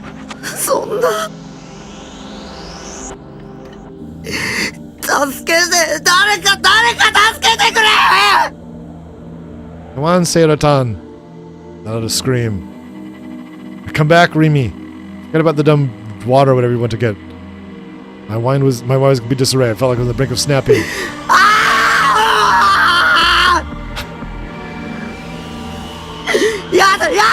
やだ死にたくないよ死にたくない And everybody I know. リミ助けて Search for Remy. Frantically looked around the room over and over. She wasn't there. Why wasn't she there? Because she just went out shopping. Lay down on the ground, clutching my head. 僕を助けて、リミ。助けてよ。どこにも行かないで。頼むよ。What? No one responded to me. Shocked, I looked up to find Remy standing right beside me, holding a convenience store bag. リミ。 Come back. Thank goodness. Relieved, held out my hand. Remy crouched down and embraced my hand with both of her own. My hands had been cool when she touched me before. Now they felt so unbelievably warm. ここにいる。私は、ここにいるから。怯えないで。What? Scaring me. Using her fingers, Remy wiped my tears with a gentle smile. How pathetic could I be? I wasn't a man at all. And how terrified I was, crying and screaming all in front of a girl. And yet, even while knowing how pathetic I was, she says that she would stand by my side. Right now, this warmth I felt was the only thing keeping my mind from shattering. Until I got a D-sword. Never wanted to let her go. Once I get a D-sword, you're off to the curb. I'm kicking her to the curb.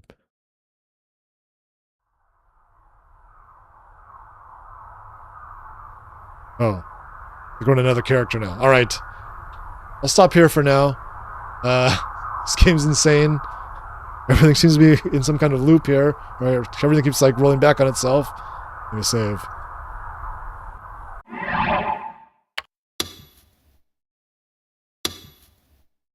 In chapter 5 still. Oh man. I don't know how many chapters there are. I don't want to know. I don't want to know when I'm near the end of the game. It would kind of ruin it. Where this game's going. Alright. Thanks for hanging out. I'll be back. Let's see. What am I doing? Tomorrow, for some more wrestling. There is no Stardom, sadly, but there will be other wrestling to get to, which I'm not sure of yet. It doesn't sound like a good sign. What's up, Maruf? Good to see you, dude. I'll definitely come back for that, for some more Stardom. And here we go. Thanks, guys, for hanging out. Let's find Summon Raid, of course. Oh no, you just got here? Oh no. That sucks. Sorry. Yeah. Just talked for 3 hours straight, basically. That game has a lot of talking in it. I mean, there's a lot of just narration, I guess, which I have to say. As opposed to character, like in Steins Gate, it was mostly the characters talking to each other, which I didn't have to say very much. For the 1 hour class. Sorry, dude. Yeah. Let's see. Let's find, where's the credits? Where's the music? Let's find someone to raid. Alright. Wait, don't I have new music now? Where is it? Oh.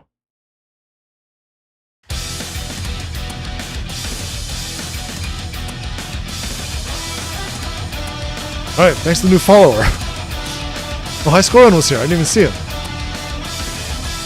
Thank you, High Score Run. Let's see, who can we raid? This is great. There's Scylla, darling. Oh yeah, there's Sumo now. Old School Wrestling Reviews, a good Pete. Also Akira. Alright, who can we raid?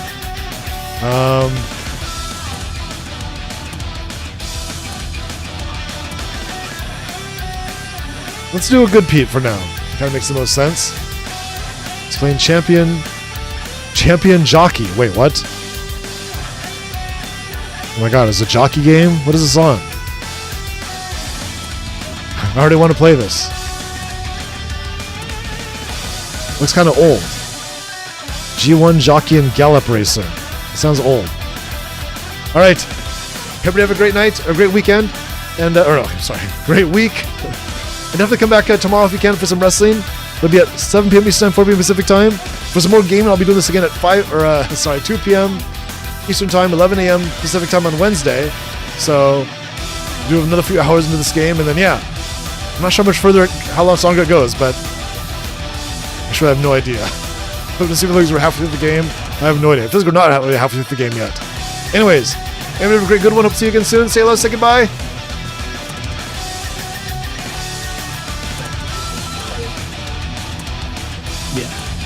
Like, where's the?